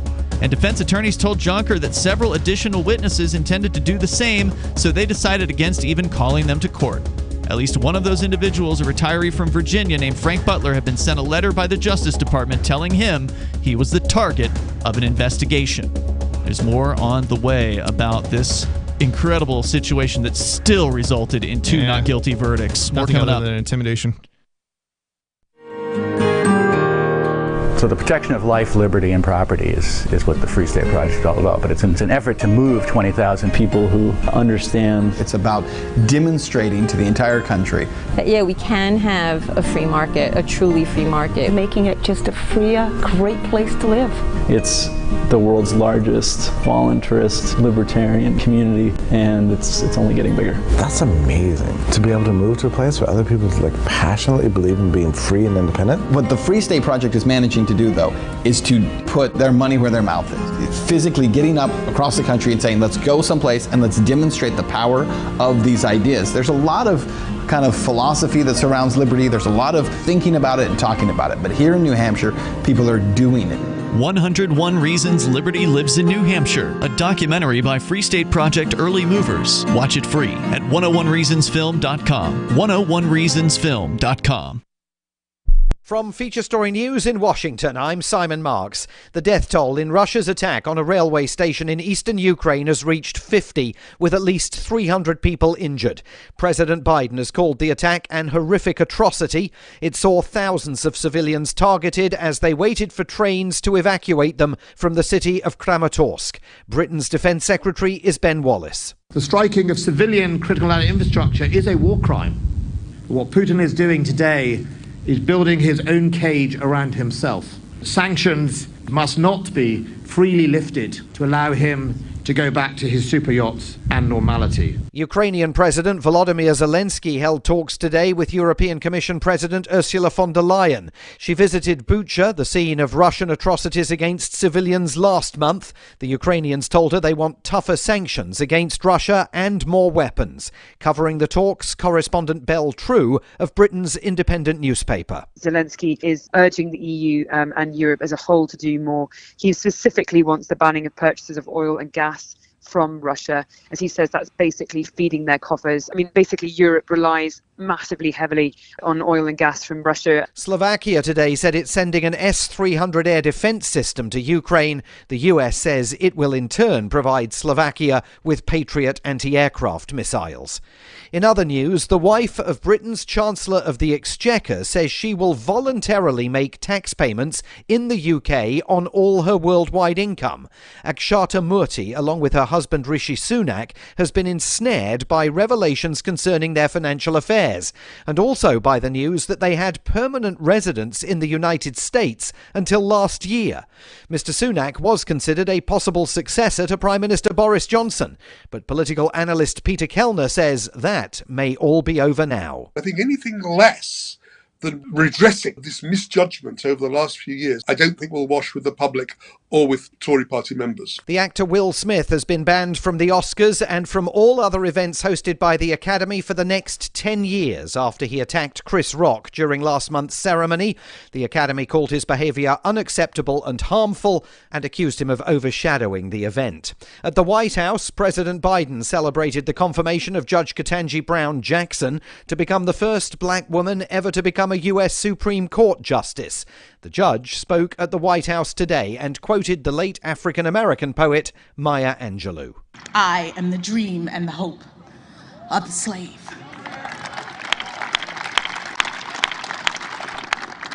So as I take on this new role, I strongly believe that this is a moment in which all Americans can take great pride.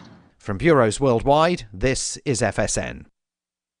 We're still not sure why you'd want to watch, but our video feed is streaming nightly for free at cam.freetalklive.com. It's Free Talk Live. Join us here. The number 603-283-6160. You can bring up anything you want. We're getting into some of the details of this Michigan militia case where two people were found not guilty today. Other two found hung jury, so they're probably going to be retried. Were they actually from the Michigan militia? I don't know about that. One That's of them was real, as I understand it, and the other militia was entirely fabricated by the FBI. Yeah. Well, the reason I ask is the Michigan militia was allegedly involved in the bombing of the Oklahoma Murrah Federal Building years ago. And oh, wow. So it's an actual organization. Yeah, I remember them being talked about back in the 90s. I mean, was the organization itself involved, or was it just people from the organization? Because that's a it was huge somebody difference. somehow Connected to them, supposedly. I'm not even sure that the people convicted of that were guilty. This is how they slander, slander organizations but, that they don't like, is by saying, oh, he did such he's a and such. militia member. Yeah, and he's associated with this group, and it's like, and then like, but that group has nothing to do with what he did, and 90% of the members of the militia are federal agents. Yeah, well, it was strange because that had something to do with red pilling me in that, I was like, on the one hand, I thought, okay, well, these people did this awful thing, but on the other hand, they're the first people I've ever heard of who have politics similar to mine. They actually think think the federal government is doing too much, and I was, even though I'm not all into religion, I was horrified by the Branch Davidian massacre. Yeah. Oh, yeah. And I think that was a real turnoff to the feds for a lot of people back then, for sure. Oh, yeah. Yeah. Yeah, this kind of reminds me of the whole Bundy Ranch thing. It's like, I definitely don't share their politics, but yeah, they're not wrong in regards to government intrusion on their rights and their lands and things, and it's like... And Ammon Bundy, as I understand it, is actually more libertarian in that he came out in support of not the organization but the Black Lives Matter movement, and said, well, the police are killing too many black people, which I certainly would agree with, even though the organization is just a bunch of Marxists who took donations and bought mansions. I heard about that. The U.S. government kills too many people, period, especially around the world. Many of them, though, are also not necessarily black specifically, but, of other ethnicities than, who are in power mostly in the United States. Yeah, and the thing is, I don't know if... I don't know if it's more likely to happen to black people or not, but I think I can certainly understand why black people would think so. And so I can't judge that, given the history of the last 400 years. It's going to take people a while to get over that. I think the problem that we have when we focus on black people is that black people are, while they're absolutely a persecuted group, I think is probably the right word. There's a lot of other persecuted groups, and frequently like young people. It's mostly poorer people. Poorer people. I mean, that tends to be who they target, but certainly blacks are disproportionately targeted in a lot of places. There's a bunch of different minority groups who are being persecuted still, or have been in the past. And it's changed a little bit over time, but yeah. Yeah, if you're driving a Lexus around, you're much less likely to be targeted than somebody driving a beat-up old, piece of junk or whatever, as far as police pullovers are concerned. And the cops know the Lexus driver can afford. The cops know a Lexus driver can afford an attorney. Right? Yeah. So they're real careful with that. Prosecutors in this case, back to the Michigan story here from BuzzFeedNews.com, their tactics were so heavy-handed they could easily have backfired, causing the jury to wonder why it was so important to shut people up. But of course, the jury never saw any of that because, as you know if you've watched trials before, they get removed from the courtroom anytime any kind of discussion like this happens in front of a judge. So they have no idea about the fact that the judge is excluding all this evidence, or that the judge is excluding all of these witnesses, and they have no idea. So all the jury saw, according to BuzzFeed, was the result of all these things, which was a piteously threadbare defense. There were only 3 witnesses called by the defense who collectively testified for 3 witnesses allowed for the defense, who collectively testified for scarcely 30 minutes to bolster the case compared to the relentless stream of undercover agents, cooperators, informants, experts, associates, and even Barry Croft's weeping girlfriend that the government was allowed to parade before the jury. It was so thin, it was almost no defense at all. The prosecution had closed off so many of the defense's options that last Thursday, Daniel Harris, a 24-year-old ex-Marine with a boyish face and a goofy sense of humor, decided to testify in his own defense, a risky move that, surprisingly, seems to have paid off because he was one of the 2 that was found not guilty. Quote, Daniel told me from day one that he was innocent, said his attorney. The jury believed him, she said.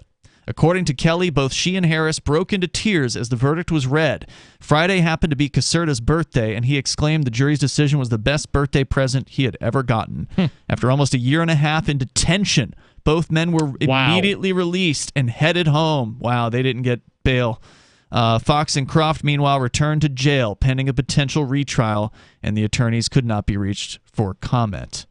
In the government's telling, the most critical moment when the alleged plot took place in September of 2020 when Foxcroft and others piled into 3 trucks and headed out to conduct nighttime surveillance of Whitmer's Lakeside College. It was not a great success. Cottage, thank you. For one thing, their companions that night included 2 confidential informants and 2 undercover agents. Some 10 additional FBI agents followed them en route, and stationary cameras mounted at strategic spots tracked their progress. For another, despite all the careful planning, the men failed to find Whitmer's house because they'd been given the wrong address, and heavy rains made it impossible for them to spot one another from across the lake as they had hoped to do. Nonetheless, the government seized on the narrative value of that outing, and several times throughout the trial showed the jury a pair of videos reenacting it, except it looked a little different on the projector screen. In one of the videos, a confidential informant and 2 agents sit in a truck parked in Whitmer's driveway, which none of the defendants ever found. A second video, viewed from across the lake, shows a glowing infrared illuminator held by an FBI agent standing on Whitmer's boat deck, a vantage point that not one of the defendants ever had. That's just dishonest, Blanchard said in court on Friday, but it certainly made for good viewing. In the end, and in ways that may be unsatisfying to many of the parties, the case that was tried in Grand Rapids will inevitably reach far beyond the evidence shown in court or even the partial verdict delivered on Friday afternoon. In a January order, Judge Jonker wrote that one of the challenges of the trial would be ensuring the jurors ignore extraneous information about the FBI and its tactics and focus only on the specific facts of the case. The reality, however, is that other than the prosecutions flowing out of the ongoing Capitol riot probe, the Michigan case stands as the most ambitious and closely watched investigation of domestic extremism in an entire generation. Whether they cross the sharply defined line into entrapment is a matter of legal definitions, but the tactics employed by the FBI to develop its case against the defendants, despite the Justice Department's best efforts to keep those tactics secret, conform to a growing popular conception of government overreach. Manipulating people into committing crimes is unacceptable in America, said Blanchard in closing arguments, carefully calibrated to press that hot button. Quote, that's not how it works. We don't make terrorists so we can arrest them, unquote. Blanchard was That's exactly what the government does. They do. Indeed, they point that out here. Blanchard was mistaken. Using swarms of informants to push suspected radicals toward violence is, in fact, exactly how it works. The FBI has been doing it for at least half a century, from the Black Panthers in the 1970s to Muslim groups in the wake of 9/11. But because the targets in this case were conservative white men, those tactics touched a nerve with a swath of the population that had never seriously considered the issue before. Yeah, it's disturbing that they're literally fabricating evidence in these cases, because obviously if you create a I don't know what they call it, was it a demo or whatever, and it's not accurate. Yeah, I mean, it's like, those cheap TV shows that, this is just a recreation. The true crime shows where they dramatize things. Yeah, I'm amazed that they let that into court. They shouldn't have. No. This judge wasn't going to throw it out, though. He was totally bought for the prosecution, hooked, completely from top to bottom. We got more on the way. You can join us. We'll get into the banking warning of a recession shock coming up. If you're looking for work, or even if you're not, here's an innocent mistake you really want to avoid. Never return calls before listening to your voicemail. Your wireless phone sends calls you didn't answer into voicemail, and it shows you phone numbers for calls you missed. Important, don't call back callers you missed until you have first listened to your messages. Otherwise, you frustrate people who bothered to leave messages by asking them to repeat a message they just left as your voicemail greeting instructed them to. If you're a job applicant, this alone could be a deal killer. And even if you're not, there are few things you can convey to someone that are as fundamentally maddening as, "I didn't hear you." With money and attention so scarce now, effective communication skills have never been more important.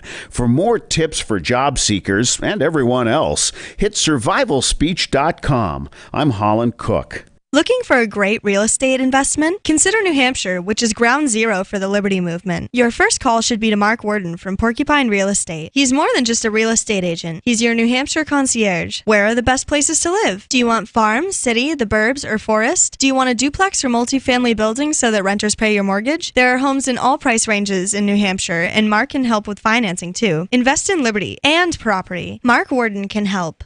PorcupineRealEstate.com. If you want to know the latest about Free Talk Live before we go on the air, all you need to decide is how you want it delivered. It's your choice. Visit news.freetalklive.com to receive our usually weekly news updates by email. Plus, we have a Twitter account at twitter.freetalklive.com, and you can follow us on the decentralized Mastodon platform at toot.freetalklive.com. So please follow us at toot.freetalklive.com and sign up for our emails at news.freetalklive.com.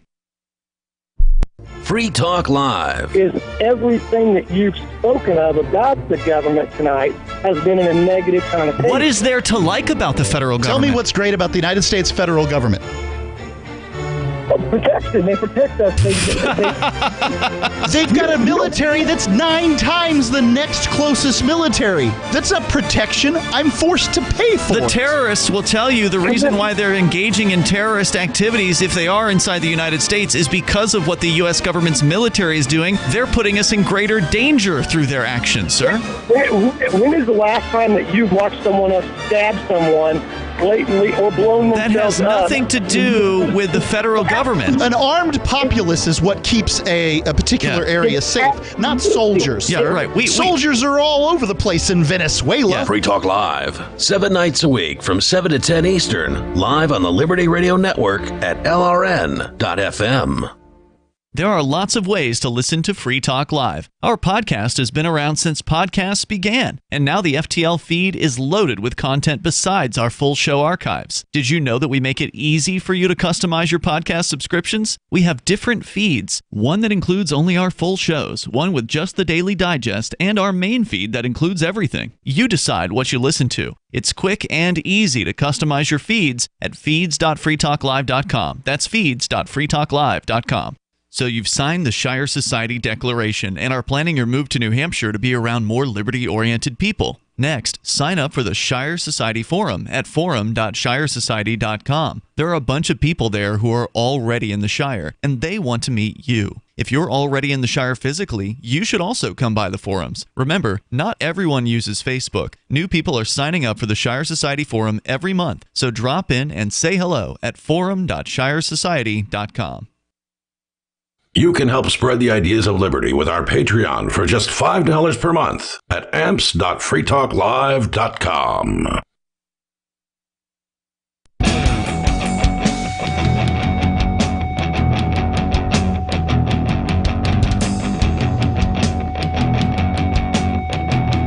It is Free Talk Live. You can join us here, share your thoughts, whatever is on your mind. If you want to join us, the number is 603-283-6160. Bank of America saying there is a recession shock coming to the economy. We can tell you more about that. It's Ian, Chris, and Nobody joining you tonight. You can join us online and help us out like Patrick Easterday has done. Patrick is a gold level member of our AMPS Patreon. AMPS stands for Advertise, Market, Promote, and Support. It is a way for you to help us for as little as $5 a month. Patrick's doing gold, so he's doing, I think, $10 a month there. And help us get the word out about the ideas of liberty, get on more great radio stations around the country. We've got over 190 stations airing the show these days. Those 190 are not all on at once, by the way. It's over an entire week. We've got 190 stations. So you can help us get to 250, 200, whatever, 300, etc. It's all possible, but it does take a little bit of money. It takes a little bit of time, a little bit of marketing, and you can help us with that, like Patrick has done over at amps.freetalklive.com. That'll take you right over to our Patreon. That's amps.freetalklive.com. com. So to go back to the story that I had originally sort of teased at the very beginning of the show about Bank of America warning in a weekly research note, according to Reuters report, the macroeconomic picture is deteriorating fast and could push the U.S. economy into a recession. Inflation shock worsening, rates shock just beginning, recession shock coming, said Bank of America's chief investment strategist Michael Hartnett in a note to clients, adding that in this context, cash volatility, commodities, and cryptocurrencies could outperform bonds and stocks. Who would have thought we would see the day when Bank of America was admitting that cryptocurrencies may actually be a better investment than the stocks and bonds? Did they say cash would be a better investment than stocks? Yeah, it doesn't make any sense, does it? But that's what they said. Well, I mean, if the stock market's likely to fall, then that's probably true. It may not fall as fast as cash. You're saying cash will not fall as fast as stocks? I guess it kind of makes sense in terms of if, for a moment, it could be the case that dollars will hold more value than the stock market. If it takes a real if you have inflation and a falling market, then cash is a better investment than stock. Yeah, but I mean, again, that's a really bad situation to be in if that's the case, though. Bank of America is suggesting cryptocurrencies might be a better investment than the old school investments. Didn't see that one coming. No, not at all. The Federal Reserve signaled this week that it will likely start culling assets from its $9 trillion balance sheet at its meeting in early May, and will do so at nearly twice the pace they did previously in their previous quantitative tightening exercise, as it confronts inflation running at a 4-decade high. A large majority of investors also expect the central bank to hike its key interest rate by 50 basis points. In terms of notable weekly flows, Bank of America said emerging market equity funds enjoyed the biggest inflow in 10 weeks. I have no idea what that means. Anyway, that's pretty much the story. They're predicting a recession shock to the economy. The crazy thing is, prices have already gone up so much. Yeah, but they're saying it's not a recession yet, which is crazy. And I housing prices are going up, right? Do we need to see a crash? Just housing prices. Well, it's everything. rising prices contribute peripherally to avoiding a recession. In that a recession is defined as 2 consecutive months of negative growth. As far as the GDP? 2 consecutive quarters of negative growth of GDP. Okay. So yeah, that's rising prices don't come into it, except that rising prices can be reflected in rising GDP. Yeah, I was going to say, if you've got inflation going on, and we certainly do in a way that we haven't seen in most of our lifetimes at this point, definitely not, then prices are going up, but also wages have to go up as well. So those not necessarily. Well, they do if that's what's happening. People get poorer. People are getting poorer because the wages don't keep up with the rising prices. Right. Yes. But because those numbers are all going up, GDP number go up too. Oh, I follow what you're saying. Right. And yeah, that certainly can happen. Yeah. Yeah. The question is, is the average rate of pay going up relative to inflation and everything else? It never happens. Right. We've been getting poorer since at least I think the 70s, if I'm not mistaken, in the United States.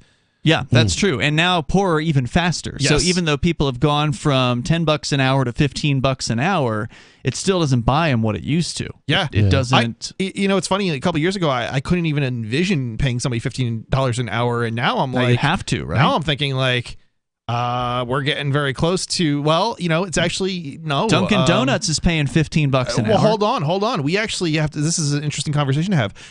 A lot of these places that say they're paying $15, $20 an hour are not actually paying those rates. Really? No. What they're doing is they're deceiving people into applying for the job, going through the whole emotional process, and then telling them, oh yeah, that's only for management, but there's only one position in the store and that's already taken. So we only pay you $12 an hour or $10 an hour. So it's a bait and switch. It's a bait and switch tactic, and it's apparently widespread across the industries.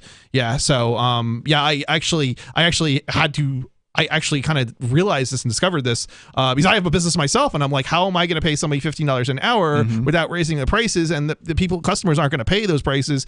And I'm like, oh, wait a minute, nobody's actually doing that. And I just flat out, I don't, I forget what the expression is, like bake the something or other, but I'm like, I'm going to be upfront with somebody when I hire them, and I'm going to be like, look, you got to work with this person. I know that like everybody else is advertising a certain amount, but I also know that they're not actually getting that. And wow. And this, and I'll just be honest, like this is what I can afford to pay you. That's good because you work with your coworkers, right? And these other companies are mega corporations where the hiring agent never sees the person that they hire later on. Right? It's interesting because this is actually not something I've seen before, but I didn't realize how widespread it had become. Wow. And because even I want to say like early 2000 I think it was early 2000s time period, or maybe not early 2000, 2007, 2008. That time period, I actually saw the same thing happen where employers were advertising, certain rates of pay, and then it's like, wait a minute, that's not what you're actually paying. Where they'll advertise certain jobs, and then when you actually finish the interview, they'll be like, oh, well, we don't actually have that job available, but we have this other job, and so you're you're pushed into taking a much lower rate. But back of pay. then, it was a much tighter job market as opposed to now. It was, but the tactics still work. I see what you're saying, but when was the market tighter than it is now? 2007, 2008. It's not tight now. You can get any job you want right now. It's not. But that doesn't mean tight in that direction. That doesn't mean the tactics don't work on most people. It still works on most people because of the stresses of finding a job, even if the market is good.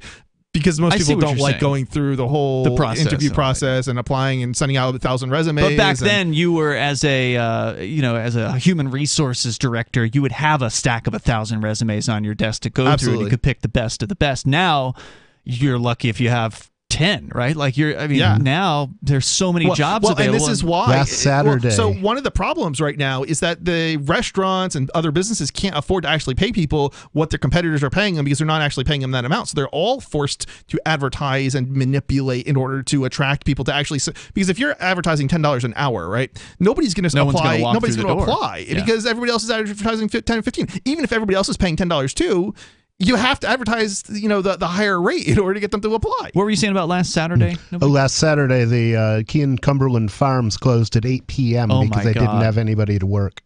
It's insane. Yeah. Bonnie was telling me that her sister, who doesn't live around here, she lives in Alabama, was working for a makeup store, Sally's Beauty Supply. She was one of 2 employees that this store had. Wow. 2 employees. The other girl quit. And so she quit. And so they must have closed the store, right? Unless the district manager wants to come in and work 8 hours or 10 hours a day or whatever. So, it's just amazing how few people are willing to work these days. Yeah, it really is. It's interesting, and it's not even like people. I don't want to say like Americans are lazy, but certainly there are a lot of lazy people out there. Oh, yeah. And it's amazing. Add welfare to the mix too. Yeah, but what I want to say is it's amazing when you find somebody these days who has like a good work ethic. They want to show up on time. Smile at the customer. I've got a couple of employees right now that are just amazing. Wow. And you lucked out. But I'm like, I've never had employees. Actually, I have had a couple of employees that were probably pretty good like this, but most employees I've had over the last decade, more than a decade now of being in business, haven't been anywhere near good work ethic, right? Is this Bank of America guy right? Is there a recession shock on the way? If you want to weigh in on the economic situation here and now, you're welcome to join us. We've got a whole hour to go. The number 603-283-6160. People are changing their spending habits, by the way, due to the constantly rising prices thanks to inflation. We'll talk about what they're doing on the way. What if you want to hear the latest episode of Free Talk Live, but all you have is your phone, you forgot to download our archive, and you have no data connection? You can call our Listen line at 641-793-0191. That's a long-distance number, so you may incur charges. If not, listen as long as you want. 641-793-0191. The Free Talk Live Listen line, 641-793-0191. Do you feel like your nation, state, or community no longer holds your values? Have you dreamt of a place where people agree that liberty is important and are free to pursue their projects so long as they respect the property of others? There are many people just like you that are discovering freeprivatecities.com. Their social media links are at the upper right of the page at freeprivatecities.com. All skill levels will be needed when the first of the Free Private Cities opens. It's sooner than you think. Stop arguing and build. freeprivatecities.com. The new 4th edition of Healing Our World, The Compassion of Libertarianism, will take your understanding of liberty to a deeper level and has over 1,300 updated references, new cartoons, and a foreword by Dr. Ron Paul. With discounts for multiple book purchases, the 4th edition of Healing Our World is a great gift for the liberals, pragmatists, environmentalists, and Christians in your life who think libertarianism is cold-hearted. Get yours today at healing.freetalklive.com and use promo code FTL for a $5 discount. Tired of cancel culture? Sick of mega tech corporations holding an axe over your head? Join the LRN.FM Matrix chat server. It's self-hosted, so no one else can tell us what to do or say. Don't like the existing channels? You can make your own. You can even connect into some of our channels from other Matrix servers. It's federated. For the full LRN.FM Matrix experience, though, you should join our server via the step-by-step instructions at chat.lrn.fm. chat.lrn.fm. You're listening to the live edition of Free Talk Live. Hour number 3 is next after the news here on the Liberty Radio Network at LRN.FM. From Feature Story News in Washington, I'm Simon Marks. The death toll in Russia's attack on a railway station in eastern Ukraine has reached 50, with at least 300 people injured. President Biden has called the attack an horrific atrocity. It saw thousands of civilians targeted as they waited for trains to evacuate them from the city of Kramatorsk. Britain's Defence Secretary is Ben Wallace. The striking of civilian critical infrastructure is a war crime. What Putin is doing today is building his own cage around himself. Sanctions must not be freely lifted to allow him to go back to his super yachts and normality. Ukrainian President Volodymyr Zelensky held talks today with European Commission President Ursula von der Leyen. She visited Bucha, the scene of Russian atrocities against civilians last month. The Ukrainians told her they want tougher sanctions against Russia and more weapons. Covering the talks, correspondent Belle True of Britain's independent newspaper. Zelensky is urging the EU and Europe as a whole to do more. He specifically wants the banning of purchases of oil and gas from Russia, as he says that's basically feeding their coffers. I mean, basically Europe relies massively heavily on oil and gas from Russia. Slovakia today said it's sending an S-300 air defense system to Ukraine. The US says it will in turn provide Slovakia with Patriot anti-aircraft missiles. In other news, the wife of Britain's Chancellor of the Exchequer says she will voluntarily make tax payments in the UK on all her worldwide income. Akshata Murthy, along with her husband Rishi Sunak, has been ensnared by revelations concerning their financial affairs, and also by the news that they had permanent residence in the United States until last year. Mr. Sunak was considered a possible successor to Prime Minister Boris Johnson, but political analyst Peter Kellner says that may all be over now. I think anything less than redressing this misjudgment over the last few years, I don't think will wash with the public or with Tory party members. The actor Will Smith has been banned from the Oscars and from all other events hosted by the Academy for the next 10 years after he attacked Chris Rock during last month's ceremony. The Academy called his behaviour unacceptable and harmful and accused him of overshadowing the event.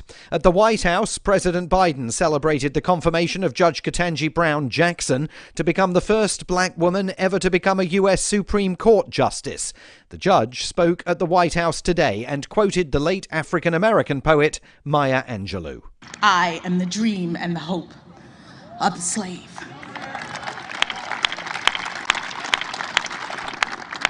So as I take on this new role, I strongly believe that this is a moment in which all Americans can take great pride. From bureaus worldwide, this is FSN. With FSN Spotlight, I'm Simon Marks. It's a big weekend in France, the first round of presidential elections that see Emmanuel Macron facing a much tougher battle than expected to secure a second term in office. Far-right populist Marine Le Pen is hoping that she could eke out a come-from-behind victory in a race that has seen her closing the gap with Macron. The other candidate in the race, veteran left-winger Jean-Luc Mélenchon, is a distant third. Lisa Louis is a reporter in Paris and says the war in Ukraine and some fresh domestic initiatives unveiled by Macron have done nothing to help him on the campaign trail. Well, absolutely. In the beginning, this was a clear race, and so people didn't get that interested. And then his ratings have gone down again, and it seems more and more of a close race, especially as he finally entered the race. He became a candidate and then announced some measures that are highly unpopular, like, for example, pushing up the retirement age from 62 to 65. That's a bit like blasphemy here in France. So many people feel that they can't really vote for him anymore. And that's why also, those that feel that they now should rather vote for Marine Le Pen or even the far left candidate, Jean-Luc Mélenchon, that share of the voters has really gone up. The second round, a runoff between the two top candidates this Sunday, will take place in 2 Sundays' time. The main news again, the death toll in Russia's attack on a railway station in eastern Ukraine has reached 50. President Biden called it an horrific atrocity. The actor Will Smith has been banned from the Oscars for the next 10 years after he attacked Chris Rock during last month's ceremony. And President Biden has celebrated the confirmation of Judge Ketanji Brown Jackson to become the first black woman on the US Supreme Court. There's more from us on Twitter at Feature Story. And that is the latest Feature Story news. Simon Marks reporting. Shortly after being fired from his coding position at a downsizing tech firm, 34-year-old Irvine native Sam Morrison told reporters Monday that he believed he had finally achieved the sort of work-life balance for which he has long strived. Ever since I got fired, it just seems like my whole entire routine is just clicking. I go for jogs in the afternoon, spend nights with my wife and kid. I'm even cooking more. Everything just feels right. Morrison, who since his termination has found time to pick up reading again, eat a healthy diet, and sleep more than 5 hours a night, noted that his unemployment has allowed him to find a level of harmony in his personal life that he never before thought possible. For a while there, I thought that I was going to spend the rest of my life constantly worrying about getting to the office on time and pleasing my boss. Outside of the late payments on the house, the mounting credit card debt, the rapidly depleting savings, my life is essentially stress-free. I honestly couldn't be happier. This is the Onion News Network.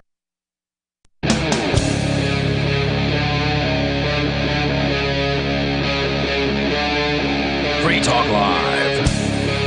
It is Free Talk Live. We're kicking off the third hour of the show. The phones are open if you want to join us at 603-283-6160. We talked about the Michigan guys that were charged with various different crimes from the federal government gang in regards to an alleged plot to kidnap the governess there, Michigan governess Janet Whitmer. No, what's her name? Gretchen Whitmer. Yeah.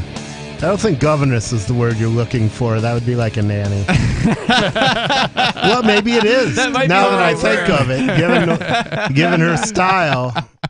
So, 2 of them found not guilty today in a jury decision, a huge decision. So, we talked a lot about that. If you want to weigh in, you're welcome to join us at 603-283-6160. We also shared a prediction from a Bank of America analyst predicting a recession shock, saying that stocks could face some serious punishment and that cryptocurrencies may be a much better investment. So, what's interesting here is I wonder if any of this is connected to the sanctions on Russia.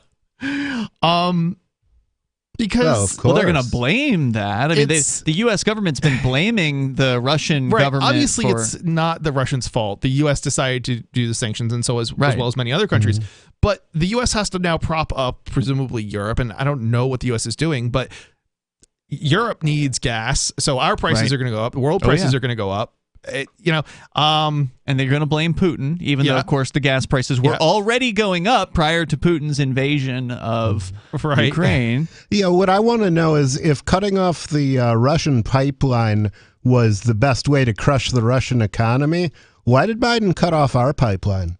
You talking about the Canadian one? The XL something XL Keystone XL. Pipeline. Yep, that's a good question. And they also, they cut off Putin, and at the time they put those sanctions into place, you saw the value of the Russian ruble take a dive. But guess what? It's come back. Since it then. has. Now, it's actually higher than it was prior to his invasion. I'm going to say something that's not going to be very popular here, but that's because it's being artificially manipulated by Russia. How? I honestly am not the best person to explain this, but they have huge reserves and so forth, and they can use them somehow to prop up the Russian ruble. Huge reserves of rubles? Gold and some other things, and I'm not entirely sure how it all works. Well, they have said that they're willing to they're putting like a set price on a gram of gold of I think it was like 5,000 rubles. Unfortunately, I'm not the expert in this, but I understood enough of it to kind of understand how it was working. But basically, they have this reserve, and they can use that and prop things up, and they can pass certain laws. Anyway, basically, but they can't force the rest of the world to value the ruble at what they want it valued at. They can't do it forever, but they can do it for a certain period of time. So it's the fact is what they are doing is they're playing hardball. They're saying absolutely playing hardball. They're saying, look, all right, you they were prepared for this. They went in expecting this to some degree. And that's one of the reasons they've been buying gold for so long. Absolutely. They said to Europe and they said to Japan and the United States, hey, you want our oil? Well, now you're going to have to pay in the ruble. Yeah. Now, that the deadline for that was supposed to be March 31st, but because of bureaucracy, they couldn't make their own deadline. So now it's however many weeks it takes to get it done. So it's not a done deal yet, but that's coming. Yep. But the market can price that into the price of the ruble at any time, right? So the deal doesn't have to be done in order for the market to say, oh, things are looking better for the ruble. Right. It can affect the market even though it's not actually implemented. That's right. Exactly. Yeah. So that's just one example of what they've been doing, and not that I've been paying the closest of attention. It's interesting when you try to use sanctions against countries, you end up with or have a trade war or whatever, which is kind of what this is happening, right? Yep. It's tit for tat, right? It's the same thing that happened with China and the United States. It ends up costing everybody more money. It doesn't actually punish the people the way you think it will probably punish, whoever it is you're trying to punish. The people who benefit are the people who aren't involved. Right. It doesn't even like you're trying to punish Putin supposedly, but it doesn't actually affect Putin. Yeah, he's not going to be losing weight because he won't be able to eat. It's not going to change. Look, we've used sanctions against a ton of different people and countries. Okay, it's yet to work. Why do you think it's going to work with Putin when it hasn't worked with anybody else? No, it's just tough talk. It's just posturing on the part of the politicians. It's the politicians basically puffing up themselves to make it look like they're doing something, when in reality, what Putin's doing is bad, but what you're doing isn't actually working either. And it's actually real convenient for them that this is happening because, like I said, they can blame Putin now, and they have been blaming Putin for the whole economic damage to the United States and the other countries. And it's not really it. The real truth is it's our own government, and they're just using this as an excuse, and it predates the invasion. And Putin's the boogeyman. In fact, I saw an image today on social media. You know how there have been these stickers of Biden pointing at, like a Biden pointing his finger? People have been putting them on gas pumps. Have you seen any of those? They say, I did this. Yeah, it says, I did that. Or I did this. And that's funny and everything. But now there's another sticker that is an image of Ukraine with the red or the yellow and blue flag colors.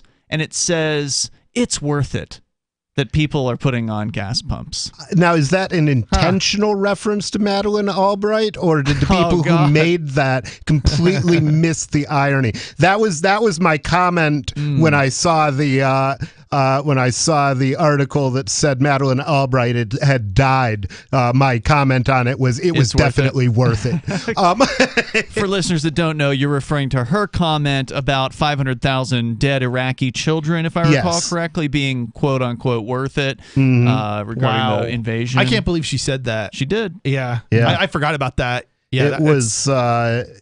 I couldn't believe she said it. I don't. A monster. She's a monster. Some of these people they're not thinking. I think sometimes when they say what they actually think. That's what she believes. And feel, and it's like they're usually good at hiding it, and then these things come out, and it's like it didn't ruin her career or anything like that. Yeah. So. It's right up there with Bill Gates saying that unfortunately Omicron provides immunity that's as good as the vaccine. He wasn't happy about that. No. Yeah. No. So we're talking about inflation. And there's a story over the Wall Street Journal about what people are doing because, look, the fact is, as prices go up, people will change their behavior. Mm-hmm. They will change their buying habits. They'll change their traveling habits. They'll get more deliberate about when they go out and where they go and whether they're going to carpool with people. So habits are changing, and inflation, of course, is not letting up. In fact, they're expecting numbers next week for March. Of course, we know that February's numbers were, in the case of the producer price index, a record high, and then the consumer price index, a near record high. So household staples are no longer immune. American consumers are starting to cut costs on mainstays from toothpaste to baby formula as inflation hits a swath of the economy that has thus far proven resistant to substantial price increases. Procter & Gamble, Clorox, Kraft Heinz Company, and other consumer products giants have made a bet that consumers will pay up for household products even as inflation takes hold. Over the past year, they've seen profits and market share grow as they've raised prices on products from detergent and diapers to snacks and soda.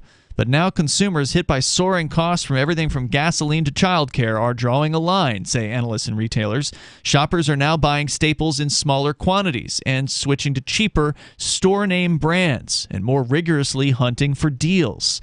The shift is especially pronounced amongst lower-income consumers who previously had splurged on household products amid the heights of the pandemic. You know, after they got the check from the government, people were feeling real wealthy. Of course, they didn't know what was coming. Private label brands. And they didn't know that they'd given big business 15 times as much. Of course not. The average person doesn't pay attention to the news, so how could they? Yeah. They just knew they were getting $1,400 or $1,200 or whatever it was, and all right, let's buy some steaks. We're paying for it. We're all paying for it now. Oh yeah, we've been paying. You were paying for it then. Yeah. Private label brands, after 2 years in which they lost market share to brand names, have begun to lure back buyers. In the 3-week period ending March 20th, edible private label brands increased share slightly, and non-edible store brands held steady, according to data from research firm IRI. Now, private label, for those that don't know, that's what you call like the Walmart brand, the Sam's Club or whatever. It's the private label of the grocery store that you are shopping at, typically. They have their own products, and usually they have a tough time playing against the big big corporation products, but now people are starting to take a second look. The number is 603-283-6160. You want to talk about your shopping habits. Have they been changing as prices have gone up? Give us an example of how. If you want to join us, it's Free Talk Live. Are you tired of your taxes funding endless occupations around the world? Antiwar.com is run by people who understand that wars abroad become wars at home, wars on our freedoms. Antiwar.com is dedicated to bringing you the latest in news, views, interviews, and reviews from the top movers and shakers in the anti-occupation movement. Antiwar.com has it all, from thorough foreign policy analysis to interviews with whistleblowers who used to run the military-industrial complex. Anti-war, pro-free market. That's antiwar.com.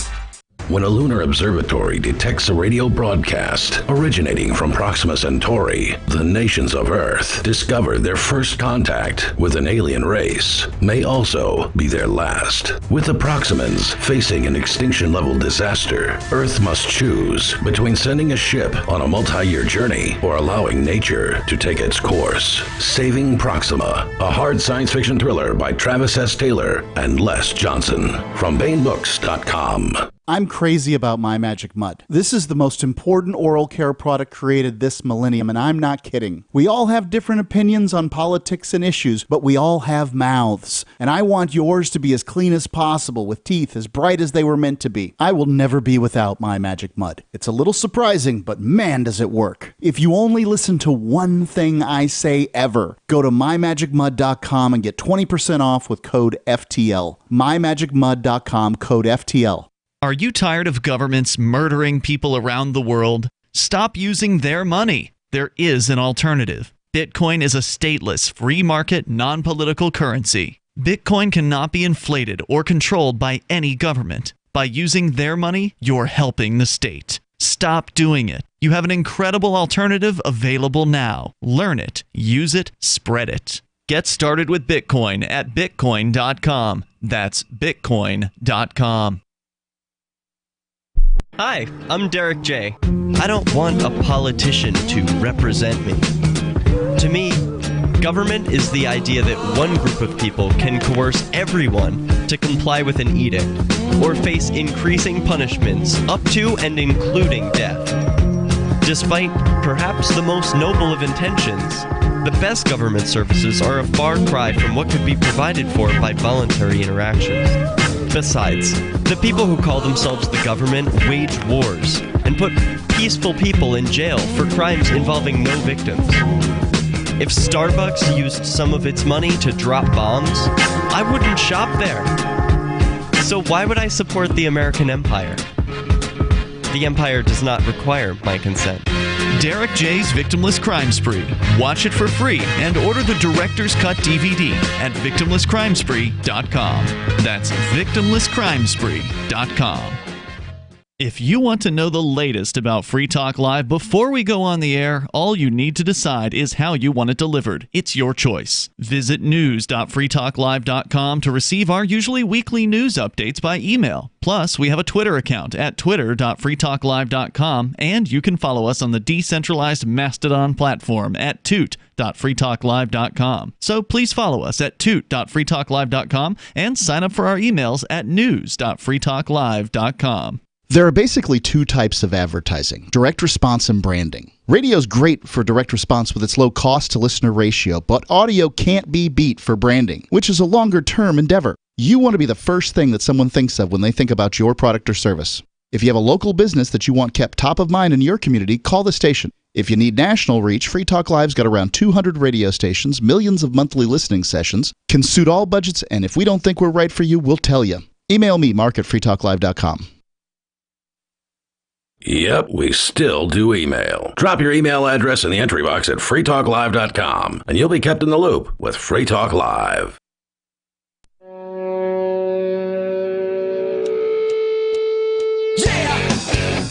It's Free Talk Live. The phones are open here. The number is 603-283-6160. Maybe you want to weigh in and talk about how inflation and the concomitant rise in prices goes along with inflation. Because remember, inflation is an increase in the money supply, and that's what we're seeing happening at near record levels at this point. Of course, prices go up. Not near record. The money supply is at a record. Oh, that's true. Yeah. The money supply has been at a record every year since What did they print the 30s. last year in terms of dollars? It depends who US you dollars? ask. It's somewhere between 30 to 70% or something like that. I don't know. That's a lot of money printing. Yeah, it is. And so prices are going up, and that means people have to make new decisions at the grocery store and elsewhere where they're shopping, because as we discussed earlier, when prices go up, wages will trail it, but they never keep up with the rising prices. So even though you might get a raise, it's not going to be enough to deal with the dramatic increase in what we're seeing at grocery stores, the gas pump, energy costs in general. The cost of a used car is up. Many people are selling used cars for more than the price they paid for them now, apparently. Yep. So it's a wild situation. Again, if you want to weigh in, 603-283-6160. This story from the Wall Street Journal looking at people's buying habits. We were talking about private label brands at grocery stores, for instance. That's whatever it is the brand that is sort of owned by the store. Usually, in a lot of cases, they're manufactured by the real labels. In some cases, not all, but they just put the store's brand on it, and the store sells it for less than the official brands do, because the official brands are paying for huge advertising budgets. They've got a bunch more overhead, and the store that sells them, the private labels being sold in store, they don't have to pay for shelf space. Sometimes those stores charge those companies for shelf space. How do they decide what products are right at eye level? Well, they pay for that. in a lot of cases. And so the store, of course, can put their brand wherever they want to, and they can price it more competitively. So buyers are starting to think twice about going with the name brands. Crystal Phillips of Adams, Massachusetts, said she's been feeling the pinch of higher prices for months, but started more seriously cutting costs in recent weeks after she spent $92 to fill the gas tank on the family's vehicle. Oh yeah, I can relate to that experience. What's the most you've paid? Do you remember in recent weeks? I'm not sure. Probably, I think I've paid $50 for. I don't know if it was I don't even think it was a full tank. Yeah, it's over $50 for a something full tank like for me. $30 maybe was maybe a full tank for me. Like, I don't know, a couple of months ago. Ms. Phillips, she has 4 children aged 6 to 18, replaced ornamental plants with vegetable seeds in her backyard garden, started shopping at discount grocer Aldi, and last week ditched her $7 a bottle Tide detergent for a similarly sized bottle of Purex that she found for $2.50 at Dollar General. She says, "It doesn't smell as nice," talking about the detergent, "but I'm more concerned with feeding my family." And then they have a photograph in this story of some shelves, I'm not sure where, Associated Press photo of detergent shelves, which are mostly empty at the store at which this was taken. And that comes back to a conversation we were having during the break about every week when I'm at one of the local grocers here, which is called Market Basket. Every week it is super easy to tell that they are doing the best they can to hide the fact that they have low inventory. Yeah, I have to say, I've been stocking up for a while. You know, every time I place an order for anything, just because I know I can't get stuff, and there's stuff we don't. Most stuff we're pretty good on. You're talking about for your business, for my business, thinkpenguins.com, which sells computer parts. Yeah, but it's like I'm not going to be able to get this in reliably. It's like we have one computer in stock right now. Oh my God! I'm sorry, one laptop computer model. We had 2. We're probably down from like 3 or 4 at least. One model, but more than one available. We have a lot of different configurations. So just to be clear, but if we had 4 configurations and 2 models last week, this week we're down to 1. I got to wait a month before I can place another run to get the next generation in. And how long does it take now to ship from China? Because we hear all these stories about ships out in the ports on the West Coast being backed up. Interestingly enough, I've actually reverted to shipping the slow boat from China, literally shipping on ships, like those pretty big ships you always see, product that normally I would have go DHL, go in flight. It would be flown to almost everything I order from China. It's just it's more reliable, it's faster, and I would think so DHL much easier. would be way faster. And when you're talking about small packages, it makes sense. Now I've been doing the slow boat from China for a lot of stuff. Really? Yeah. Because so how long is it taking? Probably a month and a half. That's probably about right. And it used to be what, a couple weeks on the boat? Well, no, that's the time frame of the. Well, so that's a good question. I didn't used to do the slow boat for China. I have, but I didn't usually do it because I haven't done it in a decade almost because. Ultimately, it's when you're ordering lots of small goods on a price per unit basis with small goods, the packages aren't that big, so it just isn't worth the frustration of having to wait a month and a half for something to arrive. Pay a little extra, put it on a plane, right? But it's definitely taking way longer to get goods from China, but via the slow boat from China. So. The most readily available data from the Bureau of Labor Statistics showed the annual inflation rate had risen to 7.9%, a 4-decade high, with oil and commodity market disruptions from the Ukraine situation expected to add more cost pressures. The consumer staples industry has crossed a threshold, said the president of Strategic Analysis or Analytics for IRI, Krishna Kumar Devi, said, quote, "Consumers have been pinched for some time and they're observing they're paying more and more, and they're beginning to drop some items from their basket because they just can't afford it." Unquote. Grocery industry executives say consumers are becoming more sensitive to price. They're switching to store brands for some products and increasingly trading down to cheaper items such as ground beef instead of steak. And indeed, we've talked about shrinkflation here on Free Talk Live, which is this process of them lowering the amount of, let's say, paper towels on a roll, or lowering the amount of ounces in the fluid products that you're purchasing. But at some point, they cannot shrink these products any further. There are so many ways that companies manipulate us They got a lot in of tricks. response to basically increasing prices. Yeah. It's interesting, and it's sometimes. This kind of reminds me of what we were doing, and actually a lot of companies were doing for a while when the tariffs came into effect. There's 25%. It went from 10% under Trump, and then went to 25%, and then Biden brought it back. But we were like, well, how do we deal with this? If this is a temporary, assuming it's a temporary trade war, right? It's trade war you think would be temporary. Well, how do you deal with that? Do you up the prices on all your products? And one of the things we did was we're like, well, if it's like a tax, let's just add it to the end of the, at the checkout process as opposed to the price of the product. And people don't necessarily perceive that the price is going up, and then they go to checkout, and then it's kind of a shocker at checkout. Yeah. But it's one of these things that's sort of manipulative. But at the same time, it was actually, the reason we did it was more because I didn't want to keep that 25% tariff on the product after the tariffs were over. Yeah, it'd be easier to just remove an add-in than to change all the prices again. But this is what a lot of companies ended up doing. Not everybody, but a lot of companies did. And that basically resulted, on Walmart, a 30% increase in prices across the board. Wow. But for electronics specifically, it was 25%. Yeah, and they've slimmed down these products so far. I mean, they cannot, for instance, take an orange juice container. They used to be 64 ounces. Now some of them are in the low 50s. Yep. There's more coming up here. It's Free Talk Live.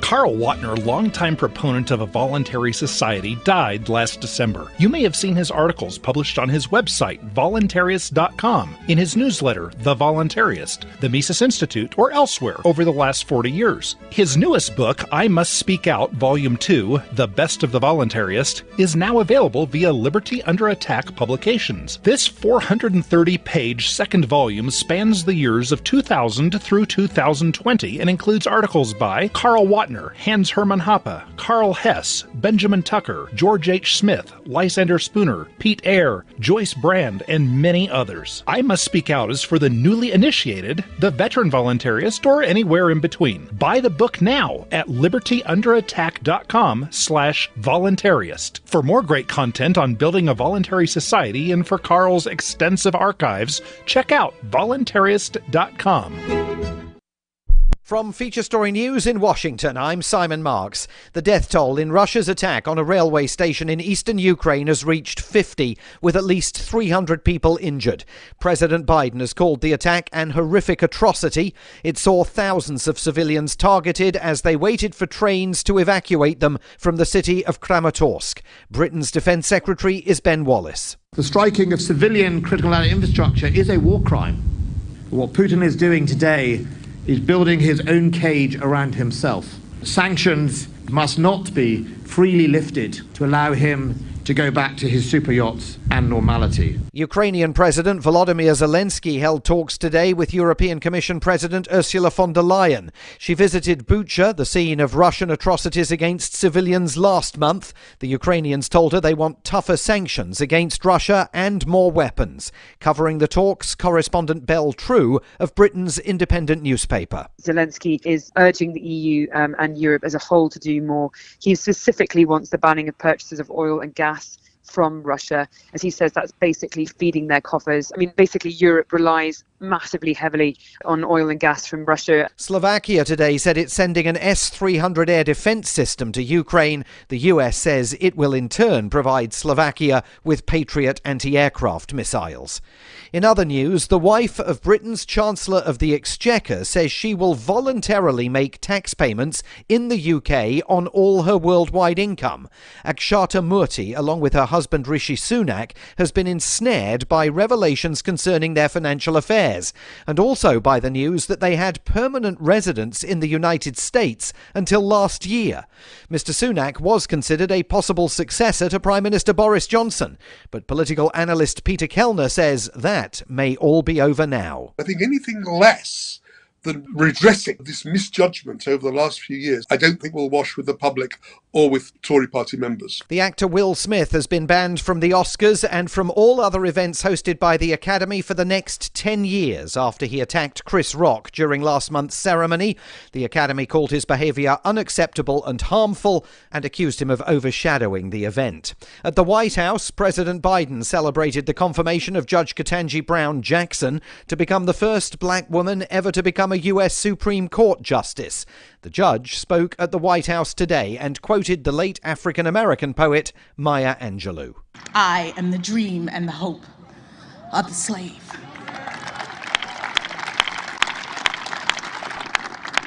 So as I take on this new role, I strongly believe that this is a moment in which all Americans can take great pride. From bureaus worldwide, this is FSN. Got Telegram? You can follow our channel there and discuss show prep with other listeners at telegram.freetalklive.com.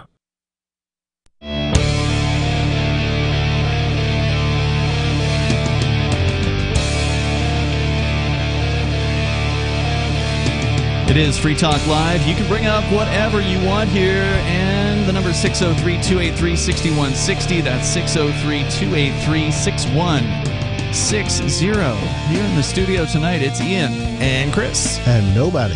We have so many features on our website. You can go and enjoy them over at freetalklive.com. We also have RSS feeds, which you can find at feeds.freetalklive.com. Those feeds allow you to subscribe to our episodes, and you can receive them automatically via your favorite podcast client. Just go to feeds.freetalklive.com. You'll find the RSS links there. Copy whichever one you want to subscribe to. There's different types. There's the full feed, which has everything we release. There's the episodes only and the digests only version. So head over to feeds.freetalklive.com. So we're talking about people's buying habits changing due to prices going up here, and the Wall Street Journal is reporting people are switching over to store brands for products. They're leaving the name brands behind because you can basically get the same quality most of the time. I mean, I've always been a fan of private labels. I've tried a lot of them out there, and most of the time they're about the same quality, if not in some cases better. Not always than the big names. You know what I've actually found is most of the private, what I think of as private labeling is garbage.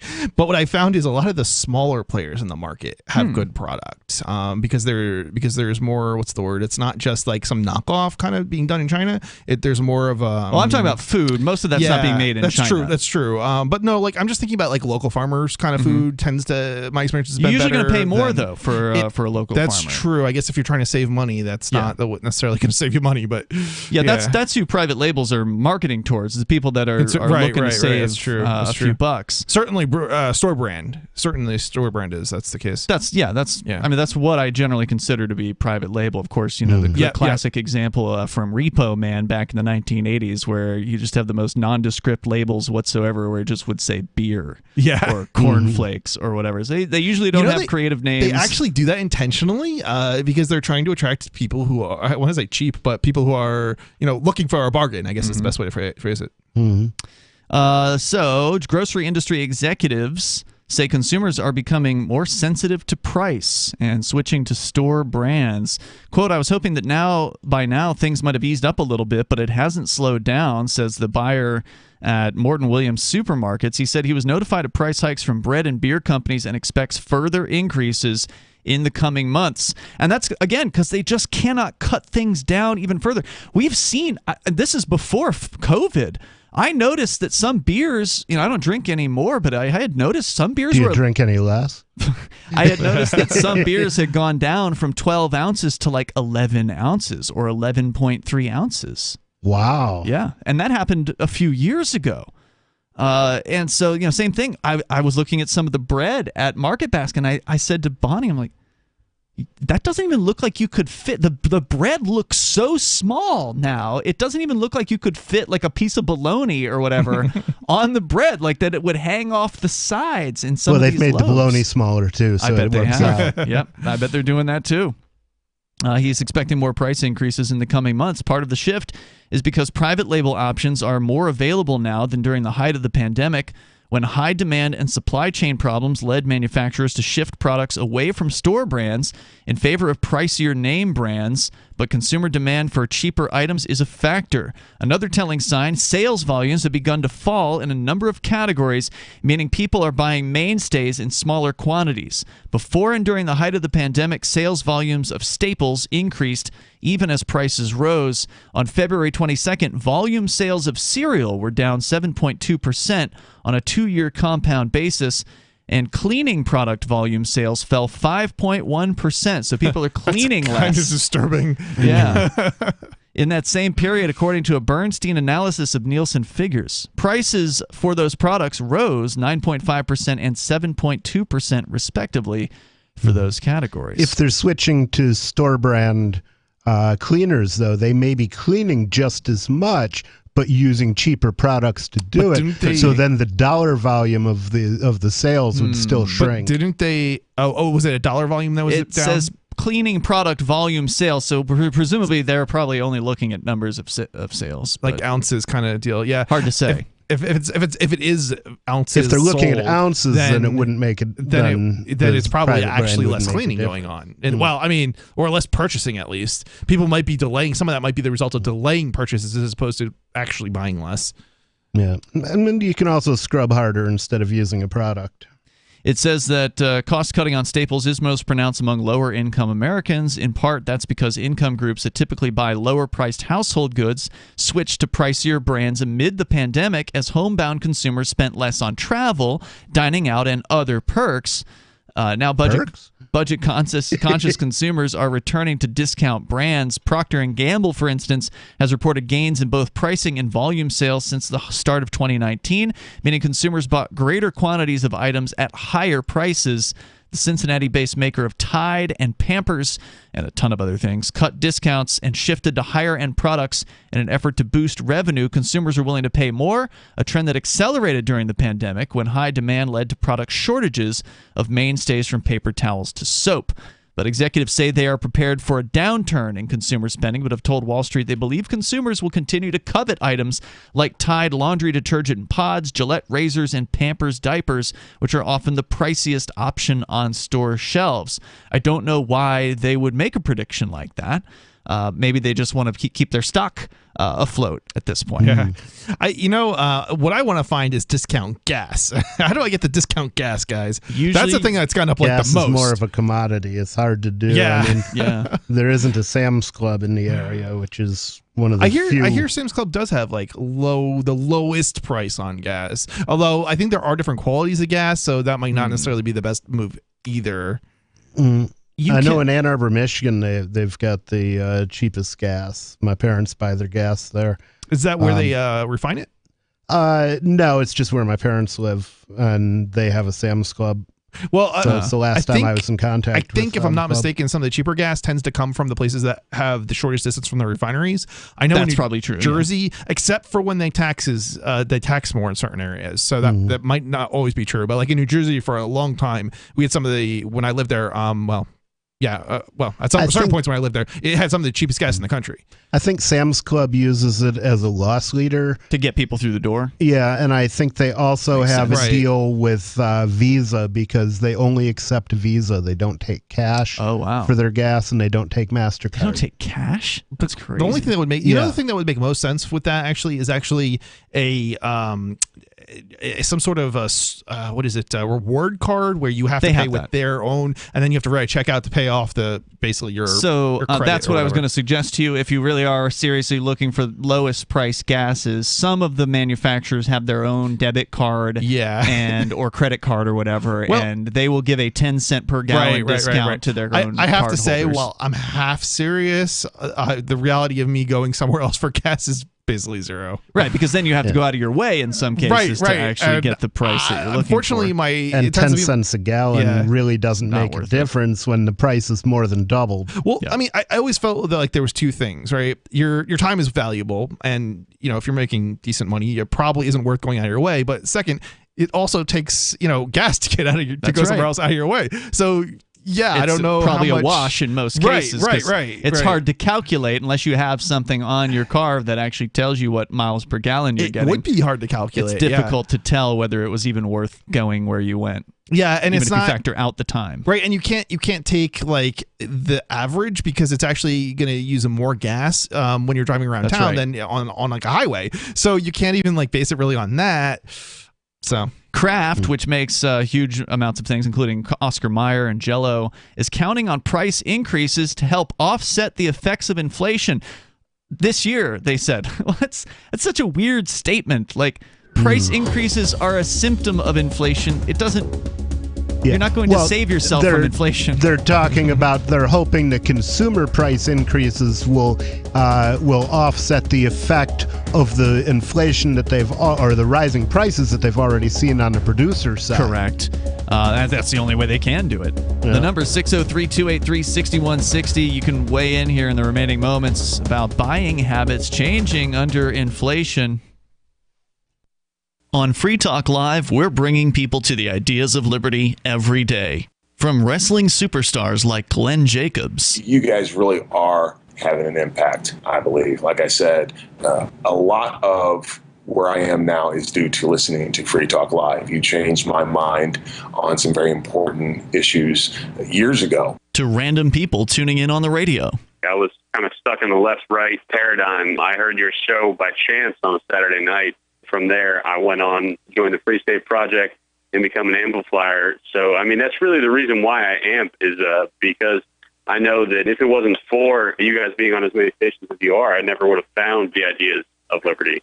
You can help more people hear the message of liberty by joining Free Talk Live's AMPS program on Patreon for as little as $5 a month. And you'll get access to special perks. Visit amps.freetalklive.com, amps.freetalklive.com. Looking for a great real estate investment? Consider New Hampshire, which is ground zero for the Liberty Movement. Your first call should be to Mark Worden from Porcupine Real Estate. He's more than just a real estate agent. He's your New Hampshire concierge. Where are the best places to live? Do you want farm, city, the burbs, or forest? Do you want a duplex or multifamily building so that renters pay your mortgage? There are homes in all price ranges in New Hampshire, and Mark can help with financing too. Invest in liberty and property. Mark Worden can help. PorcupineRealEstate.com. There are lots of ways to listen to Free Talk Live. Our podcast has been around since podcasts began, and now the FTL feed is loaded with content besides our full show archives. Did you know that we make it easy for you to customize your podcast subscriptions? We have different feeds, one that includes only our full shows, one with just the Daily Digest, and our main feed that includes everything. You decide what you listen to. It's quick and easy to customize your feeds at feeds.freetalklive.com. That's feeds.freetalklive.com.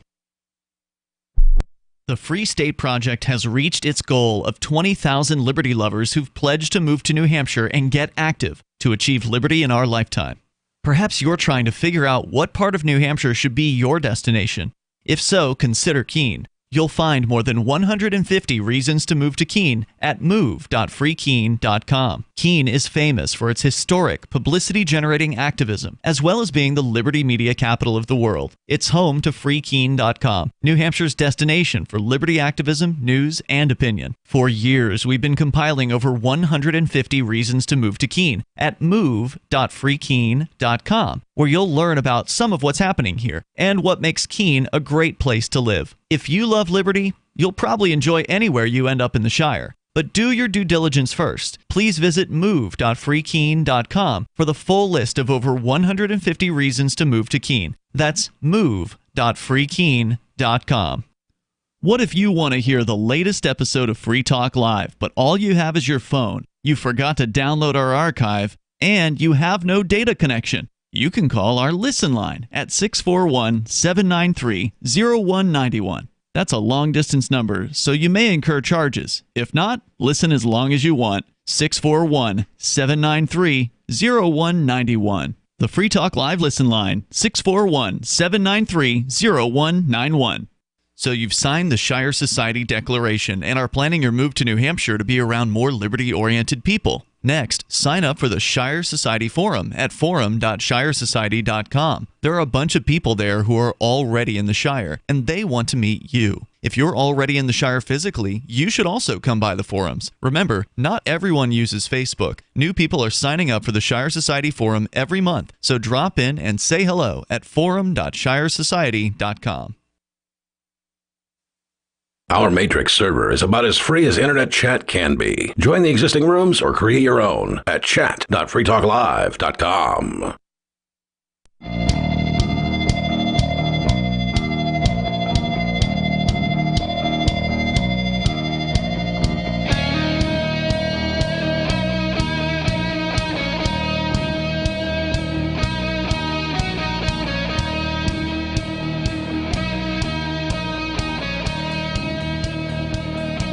Free Talk Live. You can join the show here. The number is 603-283-6160. That's 603-283-6160. Here in the studio tonight, you've got Ian. And Chris. And nobody. Also, don't forget you can join us online and anytime over at freetalklive.com. And join us, hopefully, in real life. Coming up in just a few months from now, the end of June, we are going to be at Fork Fest, and I say we, and I mean Free Talk Live in some form is going to be there. I'm hoping to. I'm attend. definitely being. I've already got my 2 weeks reserved. Okay, good. Yep. I know Ari is planning on being there as well. So we will have Free Talk Live at Fork Fest, and we're also planning on being there for the Porcupine Freedom Festival, which is, as I understand it, officially more than sold out. Whether or not you can still get tickets, I don't know. Check out porkfest.com for that. And go to forkfest.party to learn about Forkfest, which is the decentralized party that happens the week after the Porcupine Freedom Festival. Forkfest this year is June 27th through July 3rd. And you can attend by simply reserving your camping site, your RV site, or your motel room. They have 3 different options for you over at Rogers Campground, which is located in the beautiful White Mountains of New Hampshire. If you've never been there before, you don't want to miss Rogers Campground. It's an amazing location. The natural beauty is just absolutely fantastic, and you'll be surrounded by people that love freedom for as long as you want to stay. Again, the dates are June 27th through July 3rd. There's no better way to celebrate Independence Day than being around other freedom-loving activists here in New Hampshire. It's a perfect excuse to come on up, check out New Hampshire, find out if this thing is for real. We've been talking about it for years here on Free Talk Live, but you really need to see it and experience the community of people up here for yourself. If you can get to both festivals, I recommend them. Otherwise, it's up to you, how many days. You can. Sometimes some people do some days of Porkfest and then some days of Forkfest. Divvy it up however you want. But again, no tickets for Forkfest because it is decentralized. And that means there's no one in charge. That also means there's no official itinerary. So if you want something to happen, you kind of got to make it happen. That's sort of who is attracted to this event, or the doers, the self-starters. So check it out, forkfest.party. You can connect with other Forkfest attendees in the Telegram and Matrix chat rooms, as well as the Forkfest forum, and that's forkfest.party. We go to David in New Mexico. You're on Free Talk Live. Hello, David.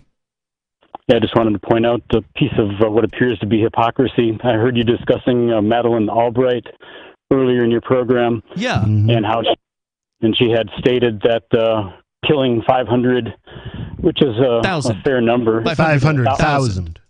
Oh, 500,000, yeah. And then there was a certain number of children. Yeah. But it was all 500,000. So if you take 6 million divided by 500,000, I guess that's only 8 to 10% of what the Jews that Hitler killed. But I find it an act of hypocrisy for Madeleine Albright to say that, considering that she is Jewish. You would think that someone who is of a demographic that holds up the Holocaust as something so horrible would not make a statement that killing 500,000 Iraqis. This is a misconception that only I don't know, you can only be racist or bigoted or whatever, if you're like a white male or something, and that's just not the case. Right, but that's not what I'm saying. I'm not saying that the different minorities can't be racist. What I'm saying is hypocrisy. What I'm pointing out is. Well, that's what I would expect from a government thug. It doesn't matter to me what their religious viewpoint is or where they were born. If they are in power, then I fully expect them to lord that power over the lives of innocent human beings. Yeah. Right. So I just wanted to point that out. Thanks, David, for the call tonight. Appreciate it. The number is 603-283-6160 if you want to join us here. Jonathan Weiss, final thoughts here from the Wall Street Journal on people changing their habits. Weiss Markets Incorporated's executive says shoppers are buying more items on sale in addition to purchasing less, and he sees an increase of 5 to 8% in overall food prices. As energy prices increase and consumers pay more to commute or heat their homes, people will shed their spending elsewhere, he said. Groceries is one of the first places they think about it, adding the company is trying to prepare for it by offering more store brands. And again, this is just the beginning. The prices are going to keep going up. As gas prices go up, the price of absolutely everything that goes onto a truck, which is almost everything, is going to go up. We've probably seen nothing, yet. We're at the beginning of this. Yeah, I mean, this is definitely in the beginning because, I mean, a lot of this stuff takes a while before it reach the market. Really reach the market. Yeah. So. Yeah, so get ready. And of course, in our opinion, and I can't speak for everybody here, but I think we would all agree that getting out of the dollar is a good way to get ready for whatever it is that's coming. Yeah.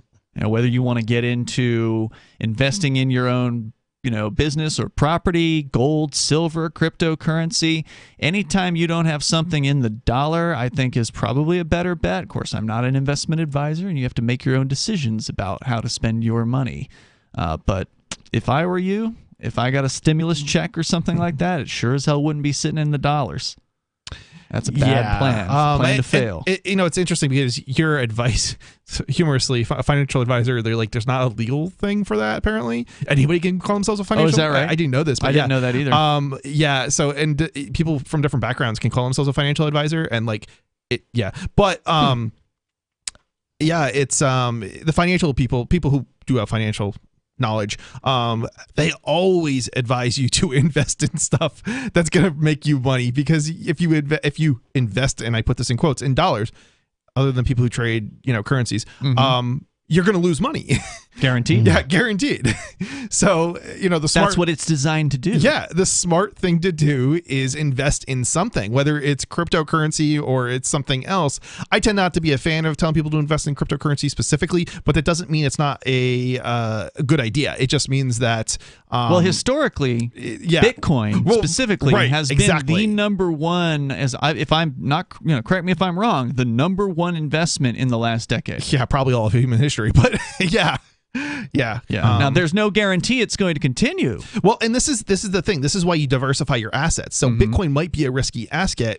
Probably not if you're going to hold it for a while, or not as risky if you're going to hold it for a while. But if you diversify your asset, it's not going to be likely that you're going to be as negatively impacted. And by negatively impacted, it's probably going to really still be in the positive direction anyway.